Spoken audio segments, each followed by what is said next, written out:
So yeah, as Mark said, my name is Portland Helmick, and indeed I have been a television producer and writer and host and voiceover talent for about 20 years now.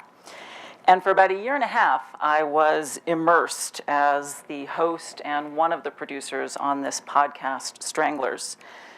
And even though I think it's kind of crazy that I'm telling you this story, I guess after a year and a half of working on this podcast, I am an expert on the story of the Boston Strangler. When I first started working on this podcast, it was 2015, and I headed with a couple of associate producers into the Boston Common. And if you don't know Boston, it's a big park in Boston. And I was walking around with a microphone, just trying to get some sound from people, asking them questions about, well, what do you know about the Boston Strangler? And we didn't end up using these interviews in the podcast, but it was interesting to hear people say that they thought that the Boston Strangler had murdered women in the late 1800s. And in fact, that was when Jack the Ripper was murdering women in London. And some people said, oh, I thought the Boston Stranglings happened in the 1920s or the 1930s. So if you don't know, the Boston Stranglings began in June of 1962, and they terrorized Boston for 18 months until January of 1964. In the end, 13 murders were attributed to the Boston Strangler, though that number was kind of a moving target as the murders were happening. One reason that this case remains such an enigma is that one man, Albert DeSalvo, came forward and he confessed to all of the stranglings in March of 1965. But to this day, there is still controversy over whether he was the strangler, in part because he was never charged with any of the crimes. Back in 1964, the Boston police thought that 11 stranglings could be attributed to the Boston Strangler. But DeSalvo confessed to 2 more in 1965, bringing that total to 13. So again, he was never charged with any of the murders, and even today there are people who argue that he did not commit any of the crimes. So, I'm going to tell you the story of the Boston Strangler this morning, and so that you do not have to listen to me talk nonstop, as charming as I am going to try to be, I'm going to break up the talk with clips from the podcast Stranglers, and also, we're really fortunate to have this, I'm also going to be able to show clips from a film, a documentary film called Confessions of the Boston Strangler. And that is a film that the documentary film company where I currently work now, it's called Northern Light Productions in Boston. They produced this film for Investigation Discovery back in, it aired in 2014. It was the most highly rated film on Investigation Discovery at that time. So we're really fortunate to also be able to have clips from the film. So before I tell you the story of the Boston Strangler, I want to put it into some kind of context. So let's just jump in our time machines and go back to 1962. So in 1962, the #1 song, hit it, was called Stranger on the Shore. The Cold War at that time was raging. John F. Kennedy, a Massachusetts native who had been educated at Harvard in Boston, was president. First Lady Jackie Kennedy was a fashion icon. And on May 19, 1962, Marilyn Monroe made one of her last public appearances at a birthday celebration for President Kennedy before her death. That event became an iconic moment in pop culture. She sang happy birthday to the president. We've probably all seen this video. And her skin-tight dress at the time was considered scandalous. The Beverly Hillbillies was released in September of 1962, and it became the most popular show on TV. Guess what the median income was in 1962? It was $5,556 a year. The average price of a house in the United States was $12,500. Gas was about 28 cents a gallon. The birth control pill was approved by the FDA in 1960. It was a symbol of the sexual revolution that was part of the 1960s. But in 1962, when the first Boston Strangler murder occurred, in over half of US states, unmarried women were still prohibited from using the pill. In 1962, of course, no one had cell phones or personal computers, so if you called someone and they didn't answer, there was no way to leave a message. And these murders happened, of course, in Boston, a provincial New England city dominated by the Catholic Church and its traditions. So this is how it all began. The first murder happened on a Thursday, June 14th, 1962. The victim's name was Anna Slessers. She was 55 years old, a Latvian immigrant. She worked as a seamstress. She was divorced, She lived alone on Gainsborough Street in Boston, and she had 2 grown children. She expected her son to pick her up and take her to church that evening at 7 p.m. He arrived, he knocked on her door. She didn't answer. Her door was locked, and he waited. There was no answer. He kept knocking. Eventually, he busted the door down, and he found his mother's body lying in the hall near the bathroom. The bathtub was full. She was going to take a bath. Anna Slessers was wearing a blue quilted housecoat. It was spread open. She was nude underneath, and her legs were spread. The cord of her housecoat was tied tightly around her neck in a double half-hitch knot, and it was finished with a big bow. There was no evidence of rape, but she'd been sexually assaulted with some kind of object. Her dresser drawers in her bedroom were all open, but nothing valuable was taken. There were no fingerprints at the scene, no sign of forced entry. So police began investigating her murder, but of course none of them had any sense at the time of what was to come. That was murder number 1. 2 weeks later, June 30th, it was a Saturday, Nina Nichols was found. We don't have a photo of Nina Nichols. Her family never released the photo, any photos of her. Nina Nichols was 68 years old. She was a widow. She was a semi-retired physiotherapist. She lived in an apartment alone at 1940 Commonwealth Avenue in Boston. She'd been on the phone with her sister that afternoon, and she was planning to go to her sister and brother-in-law's place for dinner. And while she was on the phone, her buzzer rang, and her sister later reported this. Nina said to her sister, "I'll call you back," but she never did. Her brother-in-law called Nina's building's janitor later that evening, and he asked him to check on her when she didn't show up at their house around 7:30. The door was locked, so no sign of forced entry. The janitor opened the door with a master key, and he found Nina lying on her back on the bedroom floor, naked below the waist. Her legs were spread, and she'd been raped with a wine bottle.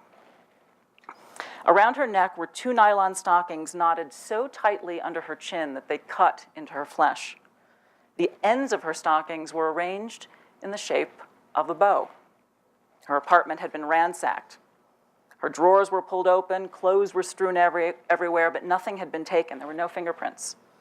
2 days later, July 2nd, Helen Blake was found in Lynn, Massachusetts. Now, if you don't know Boston, Lynn is about 10 miles north of Boston. Again, Helen Blake lived alone. Again, Helen Blake wasn't a young woman. She was 65 years old, a retired nurse. Again, her apartment was also ransacked. Her drawers were open, but there was no sign of a break-in, no fingerprints. She was lying face down on her bed. Again, her legs were spread. She was naked except for a pajama top that was pushed above her shoulders. She'd been sexually assaulted as well, and wrapped around her neck were 2 stockings and a bra tied in the shape of a bow. Beginning to hear the patterns here? Though she was found on July 2nd, authorities actually determined that she had died the same day as Nina Nichols, June 30th. So now I'm going to play the first clip from the film Confessions of the Boston Strangler, which my company, Northern Light Productions, produced. And the clip starts with John D. Natale. He's a private investigator in Boston, and his father, Detective Phil D. Natale, was one of the lead detectives on the Boston Strangler case back in the 60s. And in this clip, John is talking about the sexual nature of these murders. There were things about the murders that they couldn't put in the newspapers in terms of what had happened to the bodies. They didn't know how to write it. So these were sexual murders. These were women who were left in sexual positions. They'd been raped or molested, and they were strangled. To do this kind of thing to a person, it's the ultimate denial of their personhood. You're really turning them into an object in the most horrible way. It's different from just killing somebody. The Nina Nichols crime scene offers another troubling detail. Like the 2 victims before her, she let her killer in. You know, the first couple of murders aren't necessarily linked, and then after 2 or 3 or 4, people start to wonder. A young reporter for the Record American is eager to connect the crimes. The biggest question of all in the beginning was, were these crimes related? And the Boston police tended to think, in fact, absolutely thought they were not. And yet it struck me as quite ludicrous. What were we going to have? 3 madmen loose in the city strangling women and tying the garrots into bows?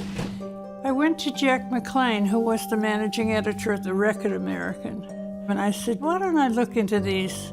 And he said, oh, who cares? He said, they're nobodies. And I said, but that's just it, Jack. They're everybody. I said, they're us. She's great. That's Loretta McLaughlin. She's still alive, and she's in her 80s, and she lives in Boston, and I interviewed her for the podcast. So following the first 3 murders, which we've just discussed, there were 2 more murders that summer of 1962. Both of them were in August. Ida Erga was killed on Grove Street in Boston on August 19th, 1962. She was supposed to show up at her sister's place on August 20th, but she never did. Ida was, again, an older woman, 75 years old. She'd emigrated to the United States from the Ukraine. She was a grandmother. Her husband had died years prior. She lived alone. In Ida's case, there was a pillowcase tied around her neck, and her body, it's unbelievable. Her body had been deliberately posed. She was found nude under a torn nightdress, and her feet were propped up on 2 chairs.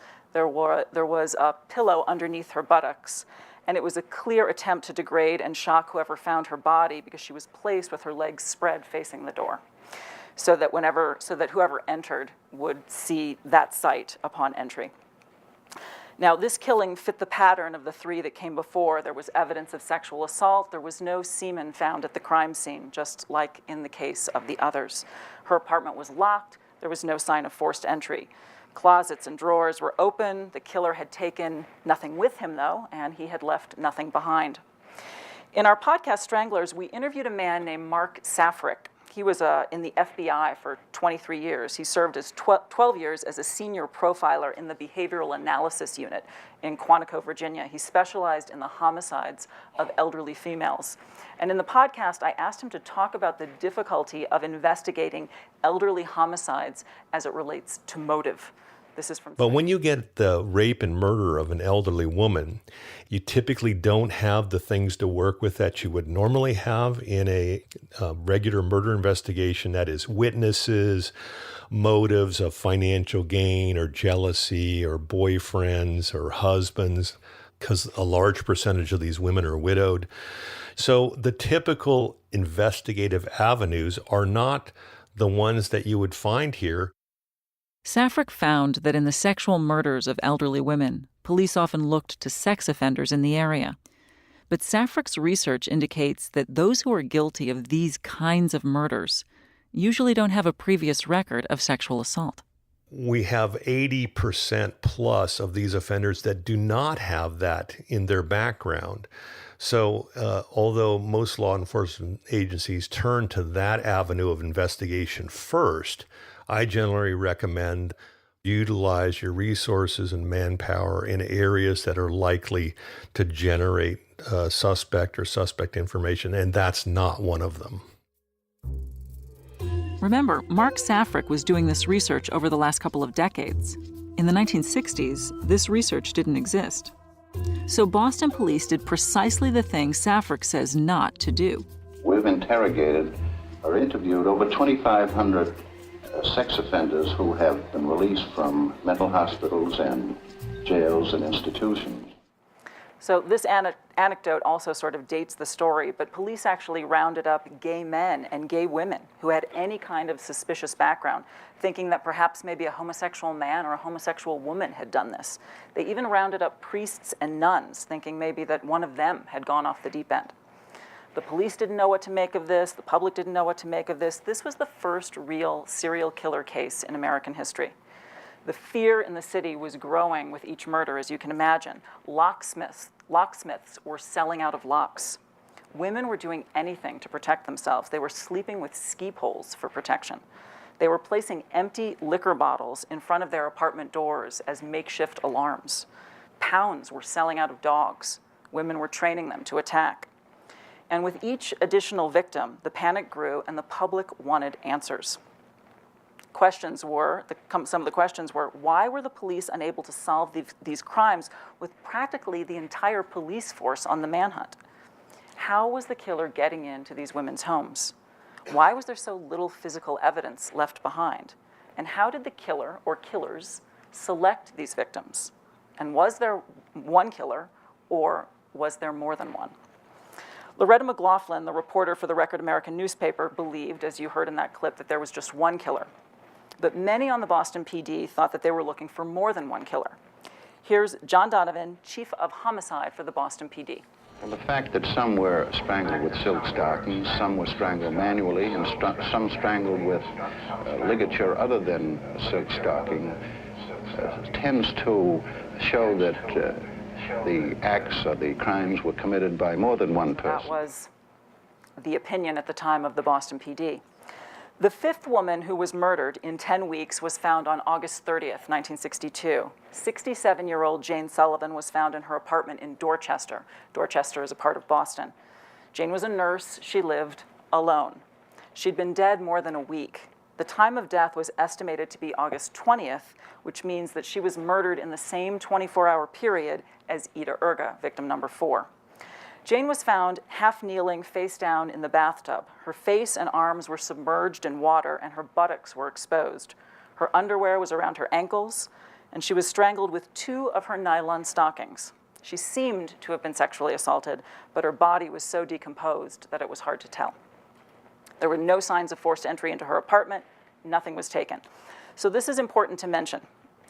Again, at the time, the police didn't know this, but these 5 women represented the first wave of stranglings. There was a first wave of stranglings. The first 5 victims of the Boston Strangler were white. They were between 55 and 75 years old, and they lived alone. They were unmarried. They were sexually assaulted with objects, and their bodies were posed obscenely after death with their legs spread. There was no semen at their crime scenes, and they were strangled with articles of their own clothing tied in a bow in this double half-hitch knot. Their apartments were ransacked, nothing was taken, there was no forced entry. Now, we didn't get into this too much in our podcast, but all of the women also had some association with hospitals. They were either nurses or they had been an outpatient at a hospital. They all apparently liked symphony music, but none of those details were really significant enough clues for the police to, grab somebody. So here's Detective Phil DiNatale in our podcast, Stranglers, talking back in the 1960s about the lack of clues and about how hard it was to catch whoever this phantom killer was. First, though, you're going to hear me setting him up. All the legwork and documentation by Phil DiNatale and the other detectives was one-sided. They got to know the victims of the crimes, but they learned next to nothing about the man who committed them. We were desperate for clues, and we listened. I'll listen to the garbage man if he has something to tell me, and I'll even be nice to the devil if he can give me the information that I'm looking for, or some kind of little evidence that could be helpful in bringing about the solution of the strangling. I look back at it now and think how very difficult it must have been for them. But at the time, I just thought they were keeping information from us, and they were. This is reporter Loretta McLaughlin, who covered the Strangler story for the Boston Record-American. But there were no clues. They didn't say that, but there weren't. And that is the most outstanding characteristic of the stranglings. They were perfect crimes. They were perfect crimes. Every time she says that, I get chills. I think it's so creepy. There were no other Strangler murders for over 3 months after Jane Sullivan's murder, until Sophie Clark was strangled on December 5th, 1962. But Sophie broke the pattern in a really big way.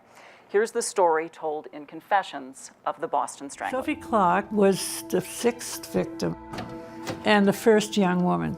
She lived with 2 roommates, but she was alone at the time she was killed. We didn't know at first whether to think it was the Strangler because she wasn't an elderly woman. The first group of victims were older, middle-aged white women. And the next victim was a young, good-looking African-American woman. This is very unusual behavior for a serial killer. Something else is new. Police labs confirm the presence of semen next to the body. After the first 5 victims, the MO of the perpetrator appears to shift. Not only in choosing younger women, but also now there's semen found, as opposed to sadistically abusing the women with objects. So we see that there's a shift in pattern. The shift tells me that there's possibly another perpetrator. So to sum up, Sophie was 19, 20 years old, so she was not an older woman. She was African American, not white. She lived with roommates, not alone, and semen was found at her crime scene. Another difference, she was not sexually assaulted with an object, but then there were also similarities to the other murders, which is why this all gets so confusing. There was evidence of sexual assault. Her bra was torn aside. Her underwear was stuffed in her mouth. Her legs were spread. There was no forced entry into her apartment. There were no fingerprints. She was strangled with a piece of her own clothing, a half slip, and a nylon stocking very tightly constricting the neck. So the question for law enforcement became, if there was just one Boston Strangler, was he broadening his appetite, or was this murder committed by a copycat killer? The notion that someone might copy the Strangler murders intensified a few weeks later when victim number 7 was killed. Patricia Bissett was found in her apartment at 515 Park Drive in Boston just a few weeks after Sophie Clark. It was New Year's Eve, 1962. She was also young, 23 years old, so this was the second young victim. Patricia lived alone. She was a secretary. 3 nylon stockings and a blouse were tightly twisted around her neck. She was found in bed with a pajama top pushed above her shoulders, like Helen Blake. She had not been beaten. There was no evidence of sexual abuse, but in the case of Patricia Bissett, there was indication of recent sexual intercourse. There was no sign of forced entry into her apartment, but the apartment had been searched. Now, with Patricia, she was 1 month pregnant, and it was discovered that she'd been having an affair with her boss, who was married. He had been seeking an abortion for her, which was illegal at the time. So for the first time, police had someone who seemed like a good suspect. His name was Jules Rothman, and he even failed more than one lie detector test. It appeared that Rothman might have copied the other killings, but he was never considered a suspect in any of the other murders. But this is what Susan Kelly, who wrote the book The Boston Stranglers, had to say about Patricia Bissett's murder in our podcast. Well, in the Patricia Bissett murder, one of the striking things was how the body had been found, which was basically in bed with the covers pulled up to her chin. This was in stark contrast to the posing of the older victims' bodies. As we learned in the last episode, this would have been a significant change in the ritualized behavior of a serial killer's MO. And then there's the way Jules Rothman announced his discovery of Patricia's body.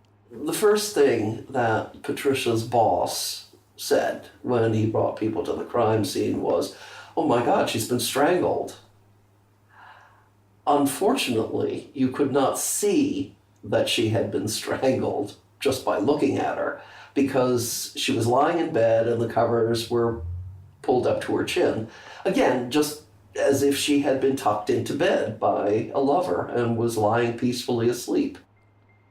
In other words, Susan Kelly alleges that when Rothman entered Patricia Bissett's apartment, he already knew that she'd been strangled because he had done it. This was someone who was in, the classic dilemma of a man who has a mistress. He has a wife and he has children. It's not the first time that a woman has been murdered for that reason. The police hoped to indict Rothman for murder, but it never happened. Yeah, the strongest suspect in the Patricia Bissett murder was her boss, Jules Rothman. But again, you always need what's called a smoking gun in order to make an arrest. And that was the problem in many of these cases.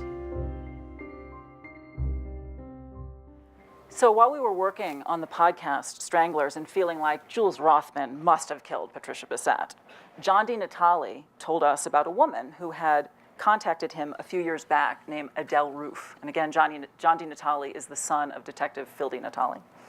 So this woman named Adele Roof had seen a documentary film called Stranglehold that John's nephew had produced. And she ended up making contact with John, and she told John a story that had never been published or broadcast before.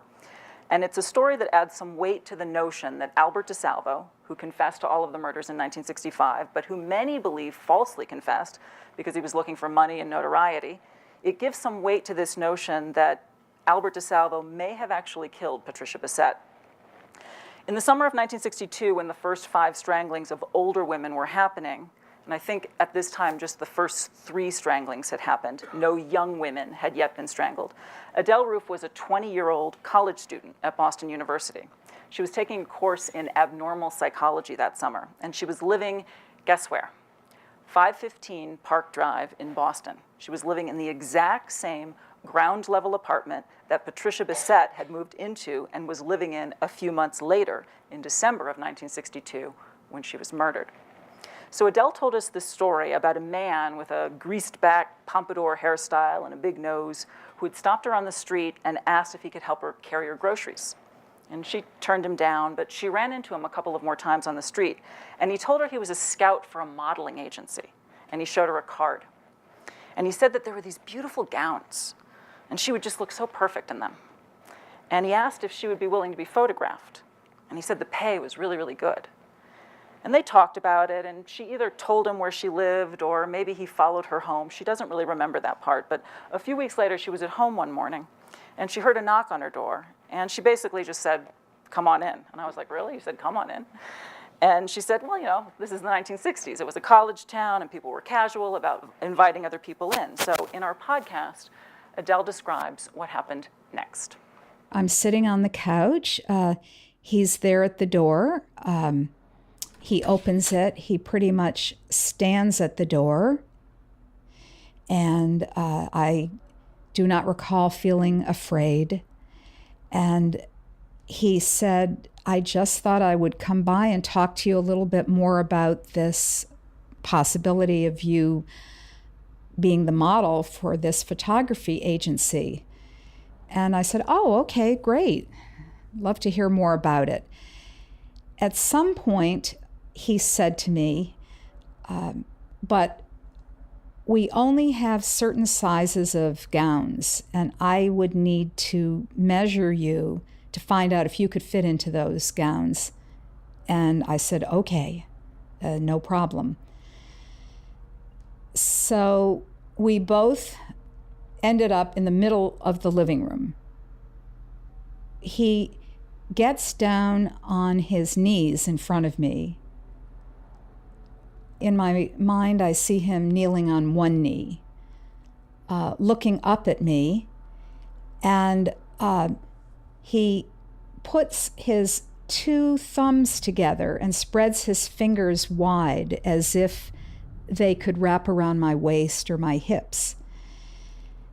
And I remember thinking... So he didn't have a measuring tape? No measuring tape. No measuring tape. So he's measuring you with his hands? Well, this is all happening very, very quickly, almost faster than my conscious brain could compute. And his hands were very, very large, very strong looking. And I remember detecting the slightest bit of a tremble in his hands. Today, Adele recalls that slight tremor as one of those little details, a small thing that catches the eye and appears to make reality shift.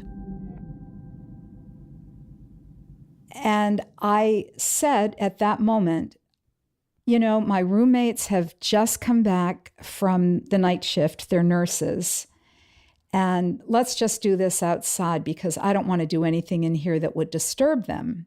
Was that true? No, it wasn't true. It was a fabrication. So Adele thought fast, and she got this guy out of her apartment, and she ended up talking to him on the stoop of her building, and he told her that he would come back another day. And a few weeks went by, and by that point, news of the stranglings had reached Adele, and she was locking her door, and she was putting the chain on it. And one day, again, she was at home, and there was a knock on the door, and she went to answer it. And it was this same man.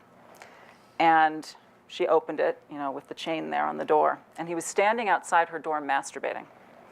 She slammed the door shut, and he began to plead with her from the other side of the door, saying, "Please, please, please, let me explain, please let me explain." Now, many women would not do this, but I spent some time with Adele. She's a really bold lady. She was curious. And she said, "Go out on the stoop." She was taking a class in abnormal psychology. She was like, "Ooh, this is so interesting." And she went out to talk to him on the stoop of her building. And she said he was rambling and incoherent. And he apologized to her profusely, and he said, "Please, please, whatever you do, don't tell my mother, please don't tell my mother." And she was like, "I don't know your mother," you know. She assured him that she would not tell his mother, and that was the end of that. He didn't come calling again. So she moved out of that apartment at 515 Park Drive at the end of the summer of 1962, and Patricia Bissett, the seventh victim of the Boston Strangler, moved in. Gerald Frank writes in his book, The Boston Strangler, that Albert DeSalvo, who later confessed to all of the murders, had actually said about 515 Park Drive, and I quote, this is from the book, "I knew this apartment. I had been in it at least 4 or 5 times before when other girls lived there." So in 1963, when Adele was living with a roommate in a different apartment in Boston, the police found her, and they asked her to come down to the station and look at mugshots. Now, how did they find her? Well, after Patricia Bissett's murder, they were questioning people in the neighborhood, and they'd heard from one of Adele's neighbors about her experience with this guy who had tried to measure her. And they wanted to know if she could identify him in the mugshots. So she goes down to the police station several times. She looks at the mugshots. She never sees the guy. One night, she was on the subway with a friend, and she sees this guy who had come to measure her in her apartment again. And he's on the subway. In Boston, we call it the T, if you've ever been to Boston. And the guy, so she's on the subway with her girlfriend, and he's on the subway ahead, and it's just the 3 of them. And she said he was in a trance state on the subway, masturbating, unaware of her, unaware of anyone. And she and her roommate got off the train when he got off, and they followed him. She wanted to see where he was going. He went into a building, and she took down the address, and she called the police. It was dark, it was cold. She was really bold. Went to a payphone, called the police right then. And she explained the whole story. She gave the police her number. She told the person who answered the phone the names of the detectives that she'd been down to the station with to look at the mugshots so many times. And she expected that the next day somebody would call her, but nobody did.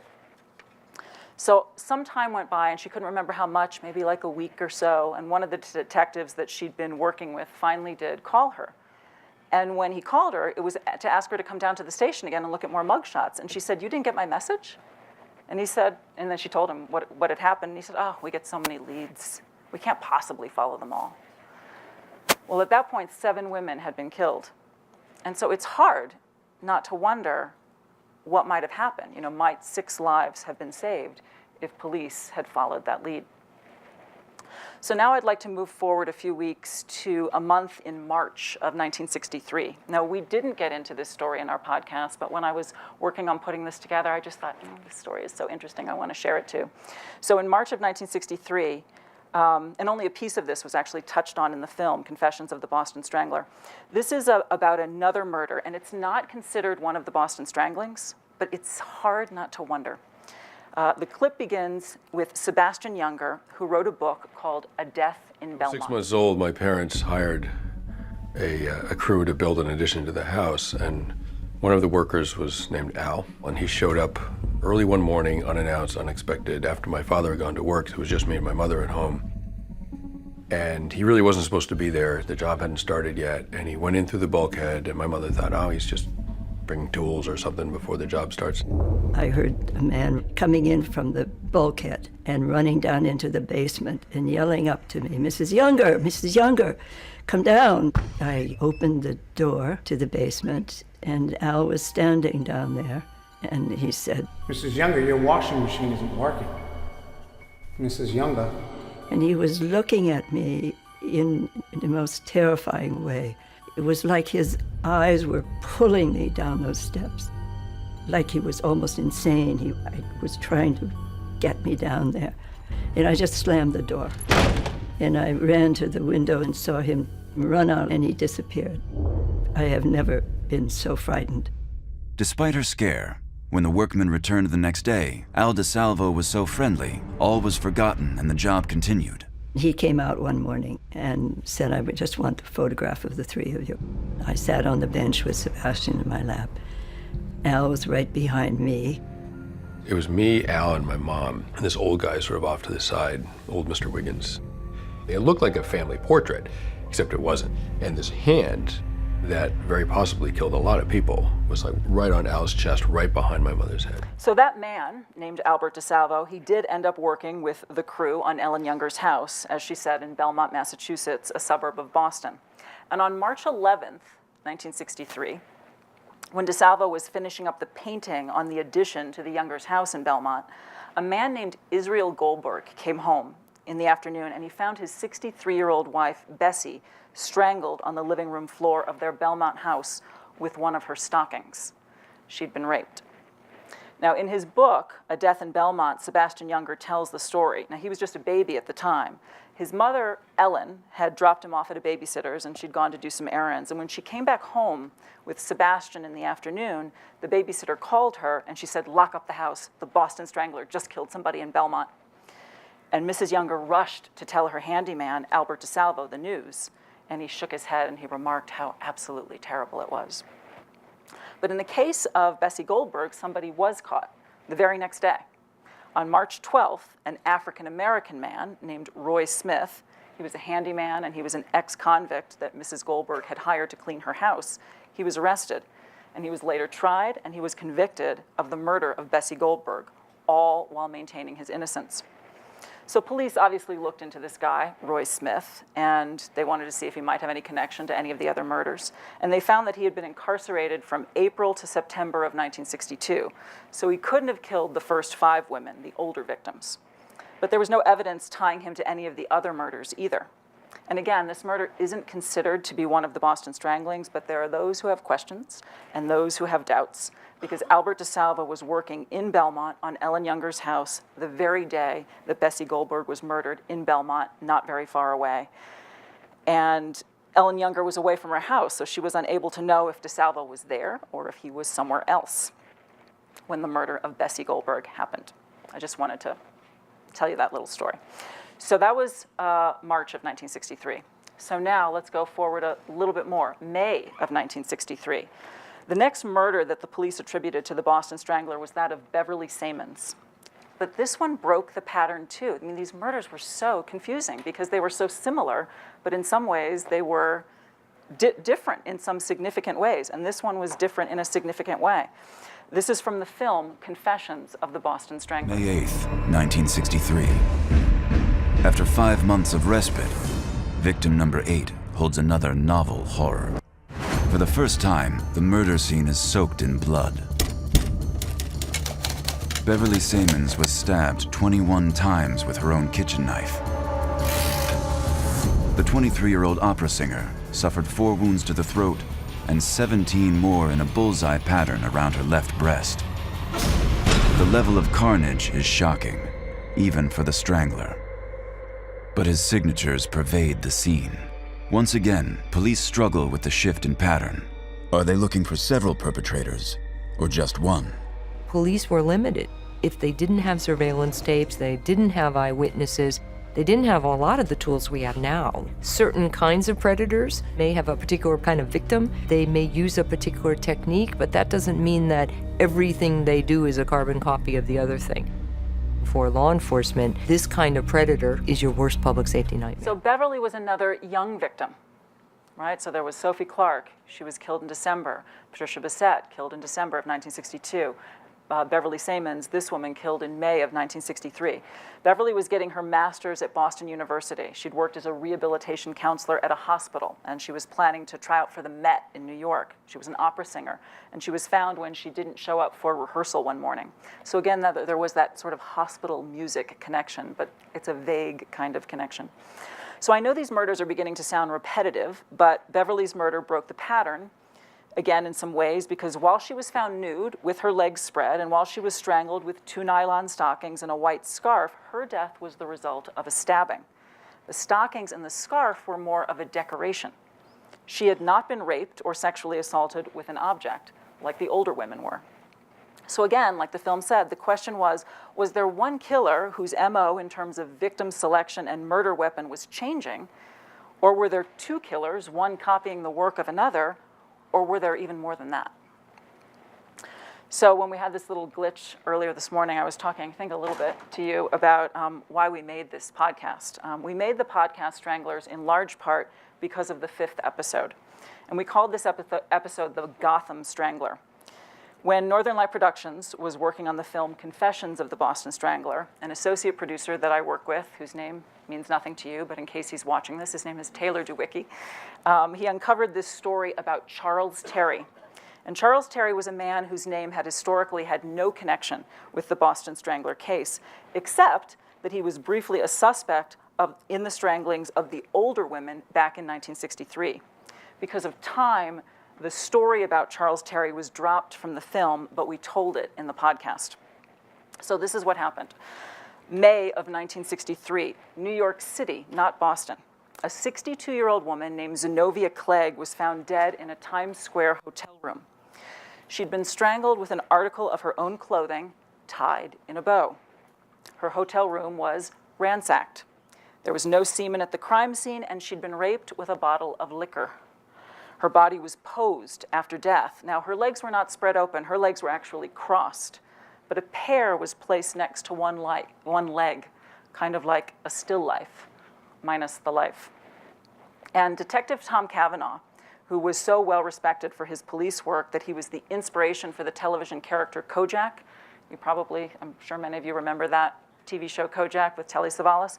So this guy, this detective in New York City, Detective Tom Cavanaugh, he inspired this character, Kojak. He was on the scene of Zenobia Clegg's murder. And he was aware of the murders in Boston. And he looked at the scene, and he thought that the characteristics of this murder were so similar to the murders in Boston. Older white woman raped with an object, strangled with an article of her own clothing, tied in a bow, body posed, room ransacked, that he suspected that the man who had killed Zenobia Clegg in New York might be the Boston Strangler, and that he had just traveled south. So this man named Charles Terry was arrested. He was found and arrested in Greenwich Village. And he did confess to the murder of Zenobia Clegg. Charles Terry was 6'5". He was a drifter from Maine who did odd jobs. He had a phony driver's license with the name John C. Farrell on him. And Zenobia Clegg's property, her engraved cigarette lighter and a traveler's check in her name, was found in his pocket. Charles Terry had said that Zenobia had stopped him on the street and had asked him for directions, and that they ended up drinking together that night. And he said he went back to her hotel room and he strangled her when he couldn't perform. She apparently made fun of him. When he was being interrogated by Detective Cavanaugh and he confessed to the murder, Cavanaugh said, kind of paused and said, "Hey, Charles Terry, have you ever been to Boston?"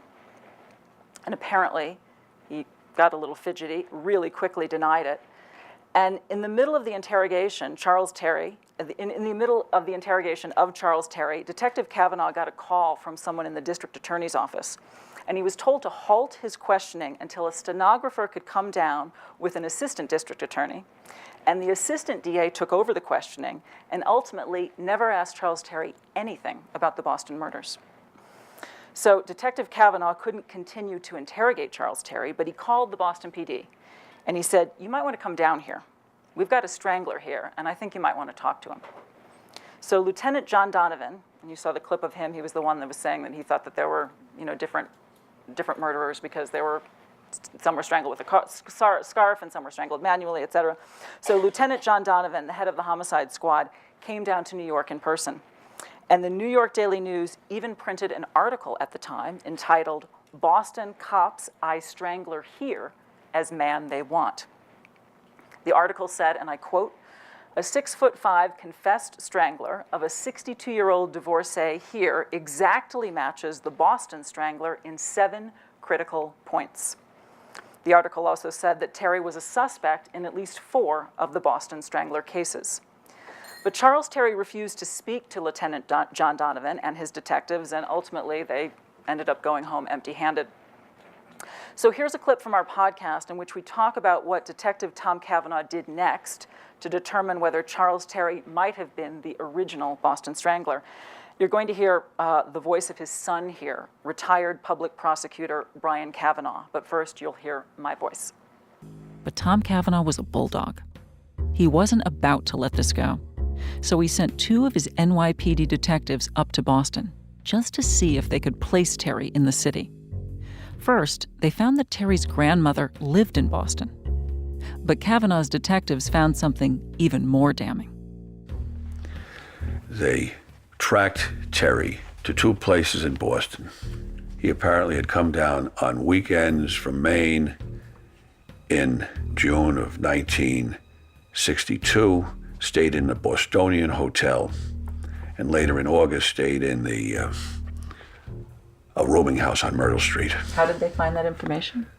Old-fashioned police legwork, following up leads, going and knocking on doors, going to businesses, and witnesses there at these establishments identified Terry. They recognized his picture. Yes, he was here. Remember, when Terry was arrested in New York, he was carrying a stolen driver's license with the name John C. Farrell. He'd used that name to forge Zenobia Clegg's traveler's checks after the murder. When Tom Cavanaugh's detectives scanned the ledger at the Bostonian Hotel, they found the name John C. Farrell. At what time, during what period of time? June, July, and August of 1962.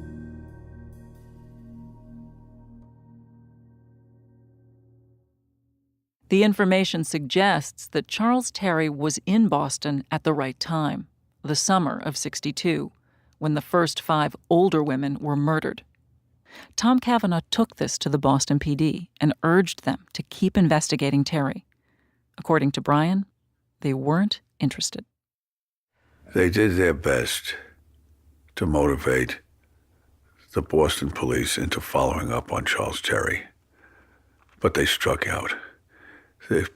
Unfortunately, Boston was beyond the command of the New York City detectives, and my dad's jurisdiction only extended to where he was, not to Boston. In fact, his Detectives Mackett and Lacerda, were chased out of Boston by the Boston police, and they were told, "Your badge is no good here. Go back to New York." He's got a great voice, doesn't he? Great voice for a podcast. So that's Brian, and Brian's the son of Detective Tom Cavanaugh. So Brian says that his father, Detective Tom Cavanaugh, believed that professional jealousy was the reason that the Boston PD didn't look into Charles Terry further, that the Boston PD had been searching for the Boston Strangler for a year by that point, and at least 8 women had died. What he basically said is they weren't going to let New York solve their murder case after just one murder. So just in case you think that it was maybe coincidence that Charles Terry had strangled a woman with a scarf and tied it in a bow, there is a bit more. When Charles Terry was confessing to the stranglings, he also confessed to 2 murders that had happened in Maine, one of them in Brunswick, Maine. He didn't identify the name of the women, but he offered the years.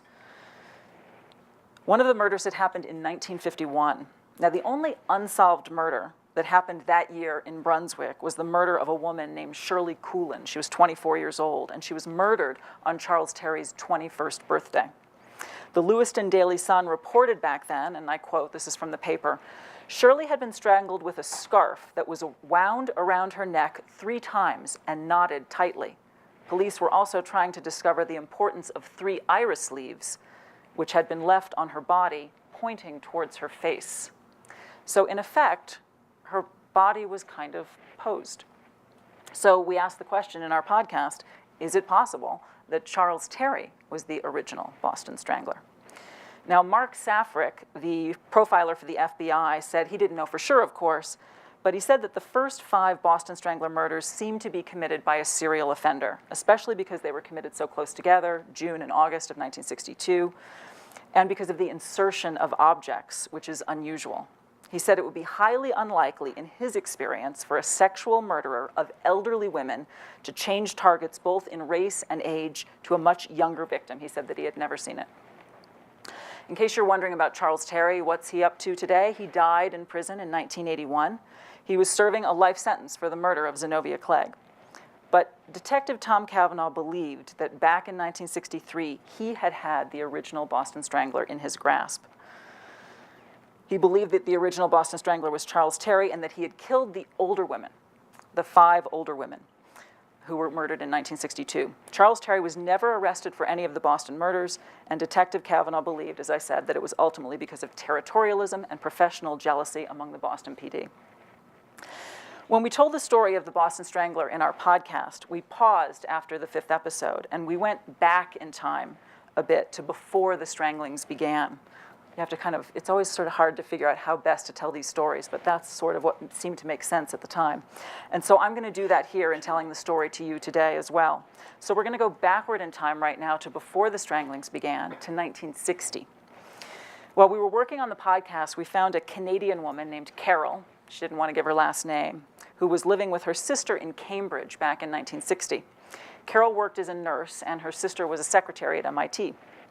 And one Saturday morning, Carol's doorbell rang, and a man with a big nose and a pompadour hairstyle was standing there, And he told Carol and her sister that he had seen them in the neighborhood and that he was from a modeling agency and that he would like to take their measurements and send them into the agency.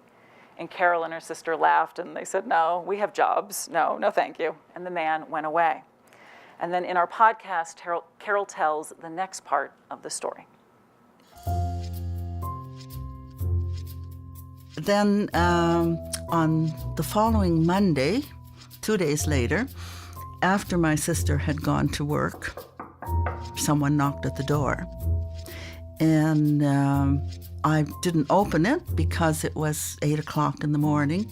And I asked who it was, and he said, it's Mr. Johnson. I spoke to you on Saturday, and I'd like to speak to you again. And that kind of frightened me. And for some reason, I had the wits to say, well, my boyfriend is here, and he's telling me not to open the door. You lied? I was alone, yes.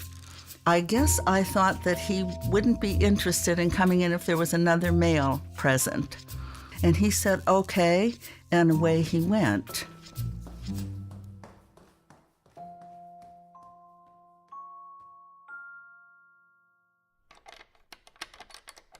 That Friday, her sister came home and had trouble unlocking the door. Someone had tried to jimmy their way in. Carol and her sister called the cops. And to their surprise, they said, girls, you have nothing to worry about. We picked up a fellow at your door this afternoon. We picked up a fellow at your door this afternoon? Yes, trying to get in.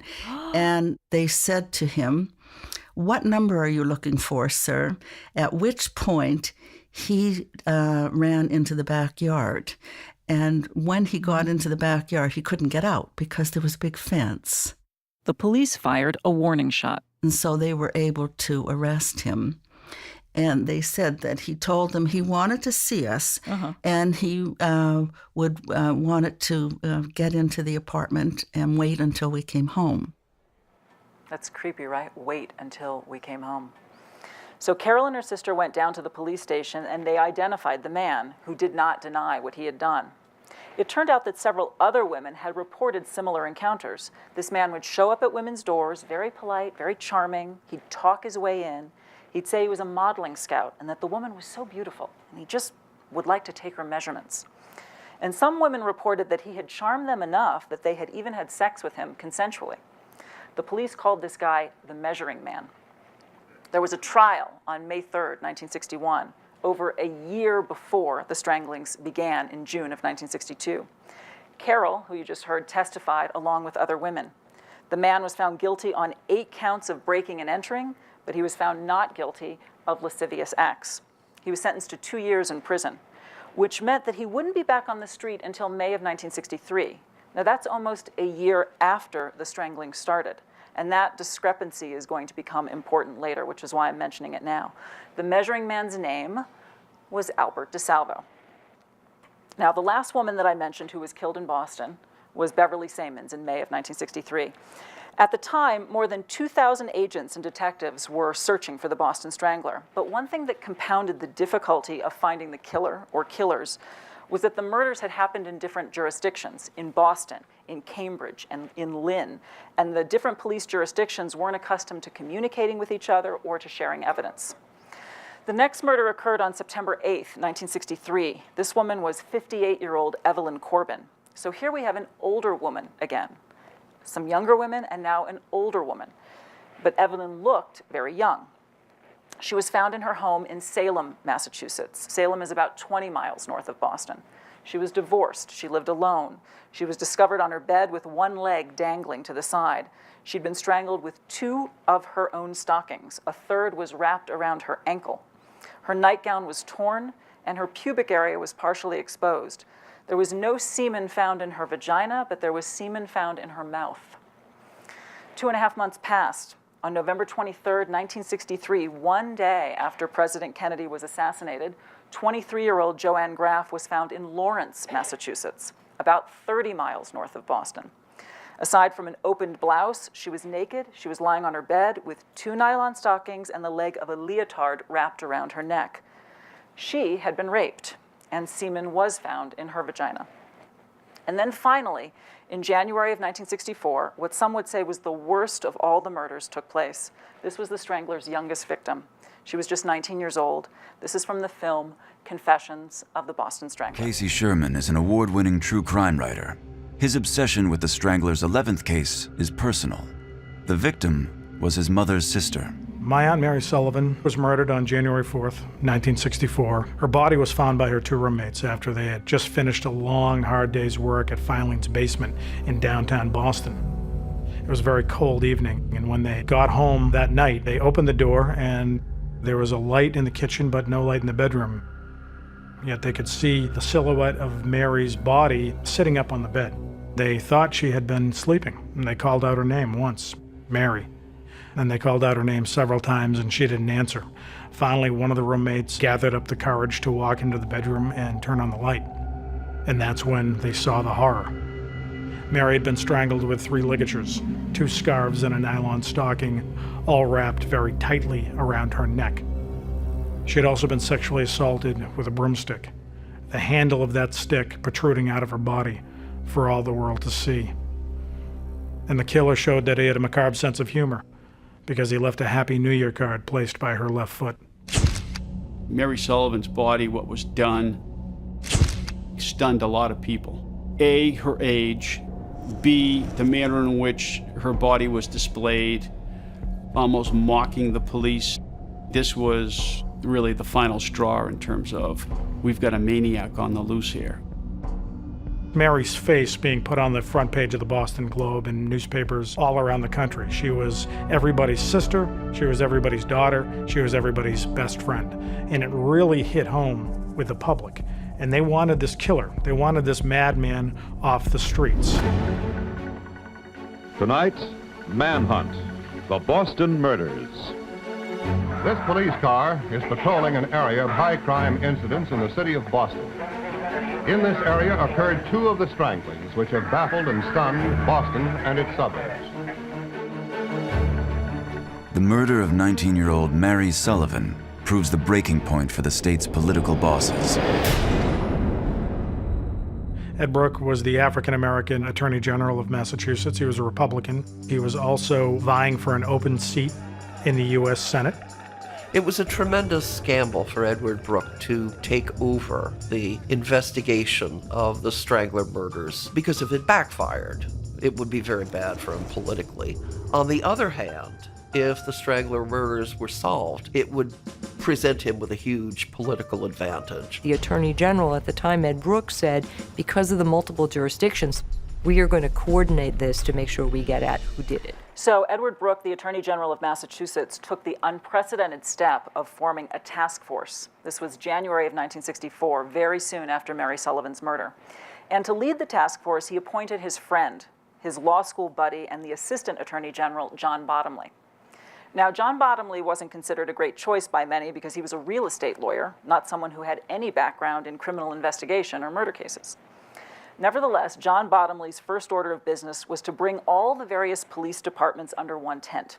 The murders had taken place in Boston, Cambridge, Lynn, Salem, and Lawrence.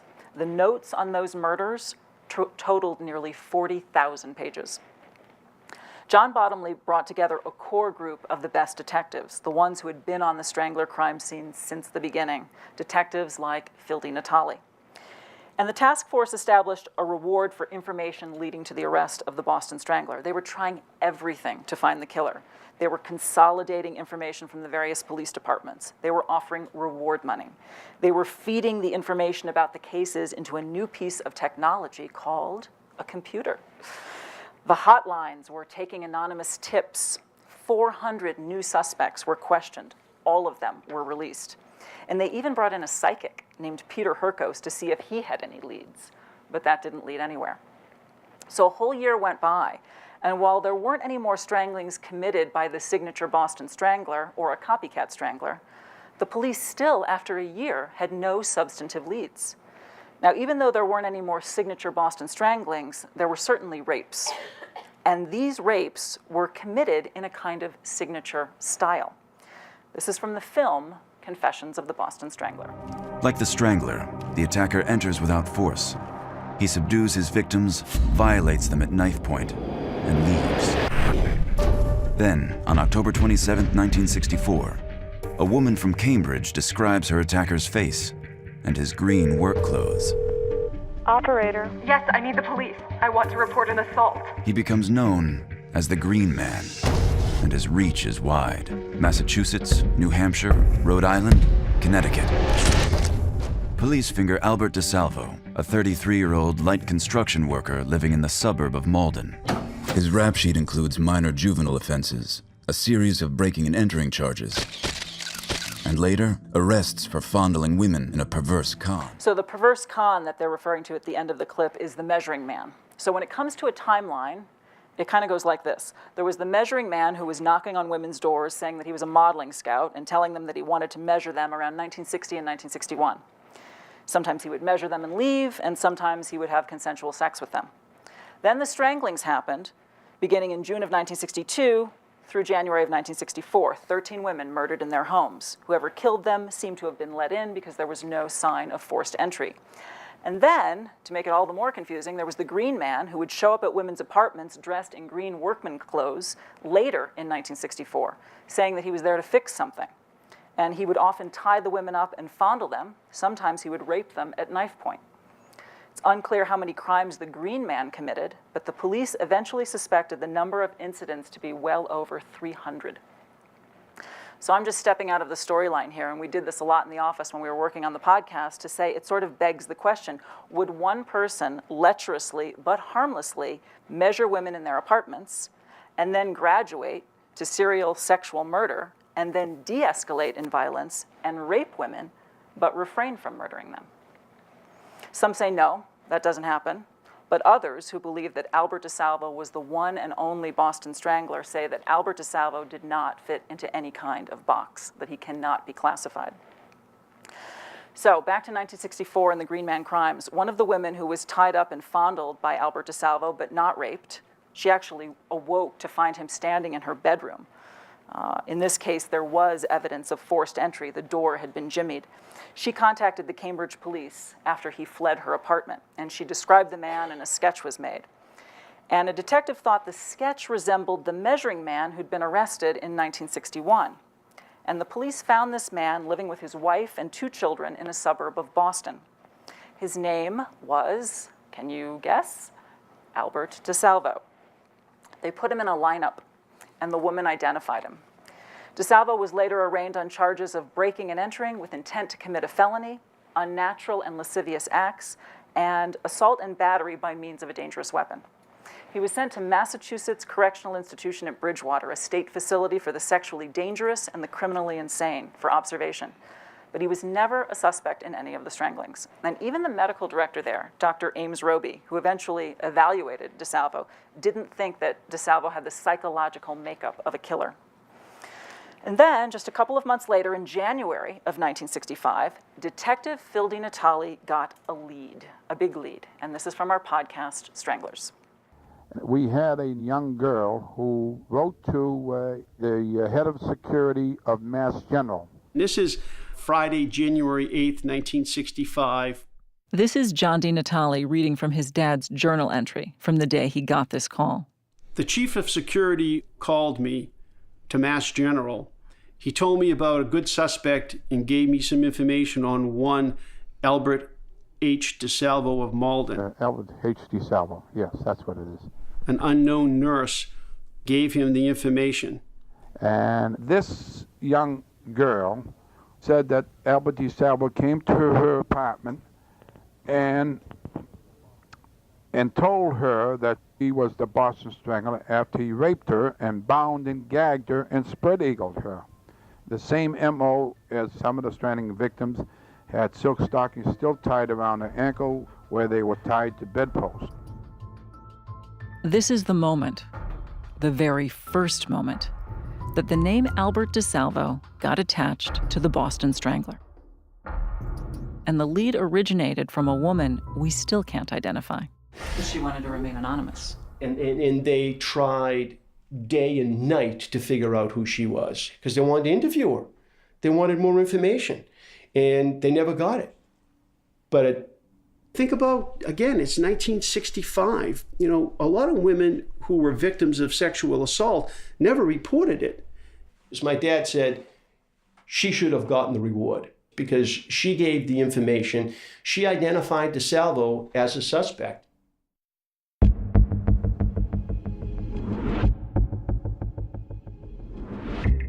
After the break, Detective Phil DiNatale follows the lead of a lifetime.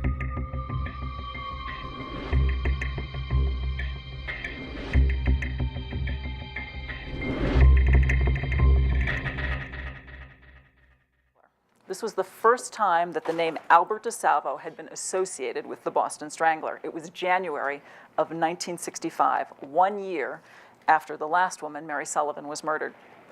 So at the time, Detective Phil DiNatale began looking into Albert DeSalvo, and he found out that DeSalvo was in prison. DeSalvo had been locked up a few months prior on several counts of breaking and entering and intent to commit unnatural and lascivious acts. So Detective DiNatale, talked to the Cambridge police, and he said, you know, you might have arrested the Boston Strangler. And they said, no. No, we asked DeSalvo if he was the Strangler, and not only did he say no, but he couldn't have done it because, and there's this discrepancy here, but he couldn't have done it because he was in prison until May of 1963, which overlapped with the first year of the Strangler murders. So no, he couldn't be the Strangler. But Detective DiNatale, he was a bulldog too. He couldn't let it rest because what that nurse at Mass General Hospital had said about Albert DeSalvo in his mind was so specific. So he went down to the courthouse to check records, right? No personal computers back then. And the records showed that the parole board had actually released Albert DeSalvo early, in April of 1962, 2 months before the first strangling in June of 1962. So in fact, Albert DeSalvo could have committed the murders. So Detective Phil DiNatale got more and more interested, and he dug deeper. He got Albert DeSalvo's employment records, and he found out that Albert DeSalvo was in the area of the murders at the time the murders were committed. He found out that the days or times that he wasn't working matched up with the days and the times that the women had been strangled. So Detective DiNatale felt like, this is it, I've got my guy. This was the biggest case of his life. He felt like he had the evidence that he needed, and he was ready to head to Bridgewater State Hospital for the criminally insane, which is where DeSalvo was serving time, and he was going to break this case wide open. But at Bridgewater in February of 1965, before Phil DiNatale got there, before there was any public awareness that Albert DeSalvo might be the Strangler, Albert DeSalvo had met an inmate named George Nassar. Now, George Nassar robbed a Texaco gas station in Andover, Massachusetts in 1964. He had stabbed the owner, shot him 6 times, including 1 bullet to the head.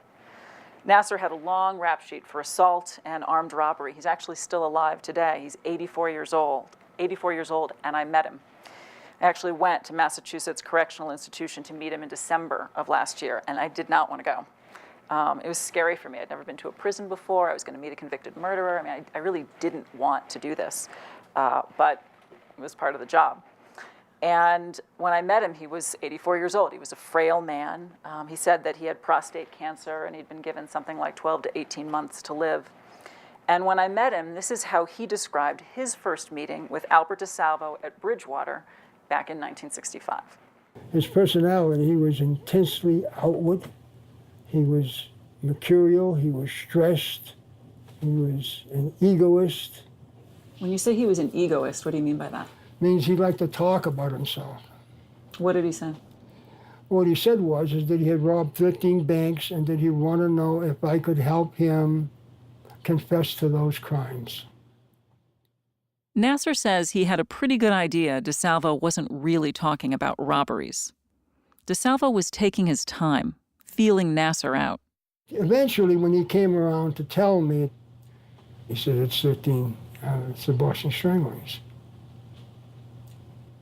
And he was looking for my reaction. And what was your reaction? My reaction would have been, I just said, yeah, so you want to talk about it? Tell me about it. DeSalvo spent an entire day convincing Nassar he was the Strangler. He even described the specific hold he used to choke his victims. Yeah, he made a big point about that. He said that the reason why he was so successful in subduing a victim was because he had a particular stranglehold that he had learned when he was in Germany in the army. because he boxed and he wrestled when he was in the Army. Did he demonstrate that on you physically? Didn't demonstrate it on me, but he described it. It was a double lock hold. It's where you put an arm around the throat, at the same time you put an arm around the back of the head, and you hold it like this, and the more the person struggles, the tighter becomes the grip. Once the hold was made, it was practically impossible for even a very strong man to break that hold.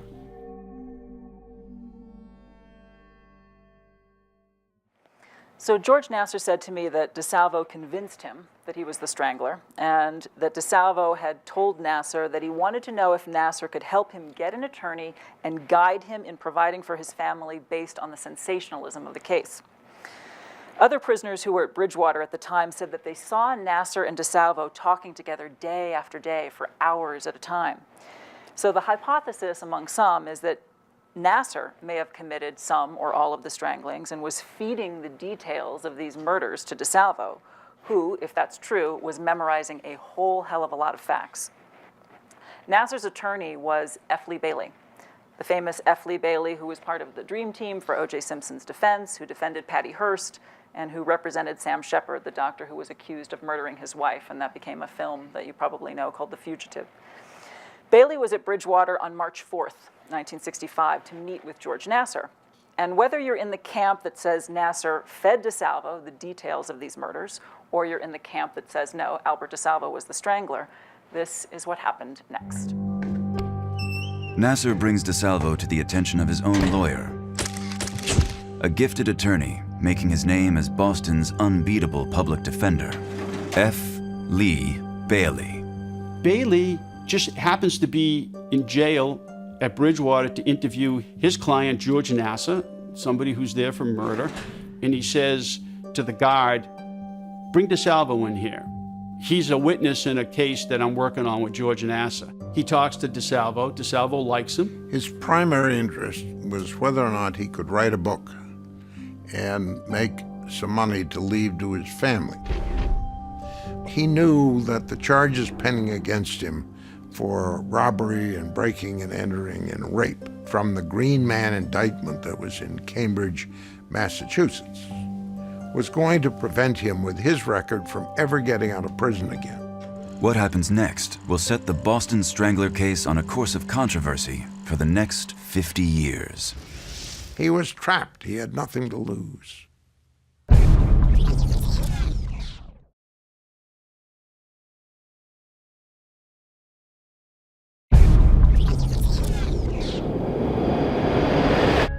March 1965, Bridgewater Hospital for the Criminally Insane. Rising legal star F. Lee Bailey sits with inmate Albert DeSalvo, set to stand trial as the notorious Green Man rapist. But their conversation quickly turns to an even bigger case. He didn't say, I'm the Strangler. I asked him questions. What about this killing? Can you remember anything about it? And he gave answers. He thought that if he could find a way to tell his story and get paid for it so his family could get the money, that would be the only contribution he could make to their support for the rest of his days. Bailey is now in possession of information sought by the highest offices of law enforcement in Boston. And instead of going to the task force, to Edmund Brooke, John Bottomley, my father, those investigators, F. Lee Bailey sneaks off to the Boston Police Department, to the head of the homicide unit, and says, I think I know who the Strangler is. Give me details of some of the murder scenes that only the killer would know. And they did. The police were squabbling over who should get the credit if they caught the Strangler and which homicide should have priority. And various other players wanted to get their oar in the water. Some of them because they'd worked a real long time and come close. Think about that happening today. Think about there being 13 women killed in Boston and a private lawyer saying, why don't you just give me some details of these murder scenes that nobody knows? Well, that would never happen in a million years. I had equipped myself with 5 questions to which the police knew the answer. I did not. And I put them to Albert, and the answers matched what the cops knew, not what the journalists had been publishing, and that was the point of the exercise. Bailey comes back out with a tape recording, and they listen to the tape that Bailey plays back in slow speed so that nobody can recognize DeSalvo's voice at any point. I did strangle her with my 2 hands. And they all look at each other and say, oh my God, this guy's the Down Strangler. here is that Detective Phil DiNatale showed up at Bridgewater to interview DeSalvo on March 5th, one day after F. Lee Bailey showed up at Bridgewater. And DiNatale was expecting to break the Boston Strangler case wide open that day. And when he arrived at Bridgewater, Detective DiNatale was told, nope, sorry, you can't see Albert. He has a lawyer, F. Lee Bailey. So DiNatale had been investigating Albert DeSalvo thoroughly for months, and then Bailey swooped in and took over the case in a day and potentially changed the course of history as it relates to this case. So if you're wondering who Albert DeSalvo really is, here's a little bit about him. He was born in Chelsea, Massachusetts, which is very close to Boston. He was the third of 6 children. He grew up in a home with tremendous physical and sexual abuse. It is unspeakable. His father taught him how to shoplift. His father was extremely physically abusive towards Albert's mother and all the children, and yet Albert became, ironically, a devoted family man. Here's a bit more about Albert DeSalvo from the film Confessions of the Boston Strangler. Albert was so contrary to what you expected a vicious killer to look like. He was well-mannered, he wasn't well-spoken or well-educated, but he was very pleasant. If someone used profanity in the presence of a woman, he'd get extremely upset. Albert was a good family man. He loved his wife, he loved his children. But DeSalvo's own childhood was a cauldron of physical and emotional cruelty. He was just unbelievably abused as a child. He had a very violent alcoholic father. It was a very sexual household. The father would bring prostitutes back to the apartment. If you want to create a serial killer, a sexual predator, that's how you do it. His father once broke the mother's 10 fingers one by one, lining the children up and making them watch. And he evidently brought sailors home to have sex with his daughter when she was in her middle teens, and she slept in like the same room with Albert, so he knew what was going on. It is difficult to imagine more examples that would take an impressionable young boy and teach him all the wrong things. Classic case of environmental deterioration. So F. Lee Bailey knew that Albert DeSalvo had grown up in this cauldron of abuse, but it wasn't clear to him if he was lying about having committed the stranglings. And even if he had committed them, it wasn't clear to Bailey what it was specifically that caused him to snap. So Bailey resorted to an unconventional tactic to determine whether Albert DeSalvo was indeed guilty or just a really gifted liar. He brought in a hypnotist named Dr. William J. Bryan from Los Angeles to hypnotize Albert DeSalvo to see if he could recover any hidden memories and get at why, if DeSalvo was the Strangler, why did he do these horrific things? And during the hypnosis session, DeSalvo began describing the murder of Evelyn Corbin. She was the one who was murdered in Salem in 1963. And he described that during the murder that she was pleading and she was saying, please don't hurt me, please don't hurt me. And Bailey said that DeSalvo, while hypnotized, said he didn't want to hurt her. And at the time that he said that, DeSalvo apparently began making this opening and closing motion with his hands. And the hypnotist realized that he was miming opening and closing someone's legs. And knowing about DeSalvo's daughter, Judy, he intuited that DeSalvo was miming opening and closing his daughter's legs. Now, Judy, Albert DeSalvo's daughter, firstborn daughter, had been born with severe hip dysplasia. And as part of her daily treatment, DeSalvo had to massage her legs, which involved opening and closing them like scissors. It caused her terrible pain. It made DeSalvo feel terrible. And during hypnosis, the hypnotist said to DeSalvo, you're working on Judy, right? And DeSalvo, while he was hypnotized, started to cry and said that his daughter was crying. And then he also said under hypnosis, I think I'm hurting her. I don't mean to hurt her. I'm going to help her. Sometimes you have to hurt people to help them. Here's F. Lee Bailey in our podcast describing the remainder of that hypnosis session. Dr. Bryan jumped him at that point, trying to shock him into a memory And he said, and that's why you killed all those people, because you have to hurt people to help them. Isn't that right? Here the transcript says DeSalvo let out a, quote, loud, uncontrolled scream.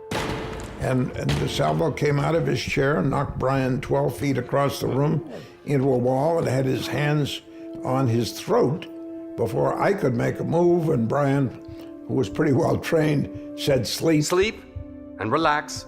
All right, sleep. And he collapsed on the floor, and we could not resume the session after that.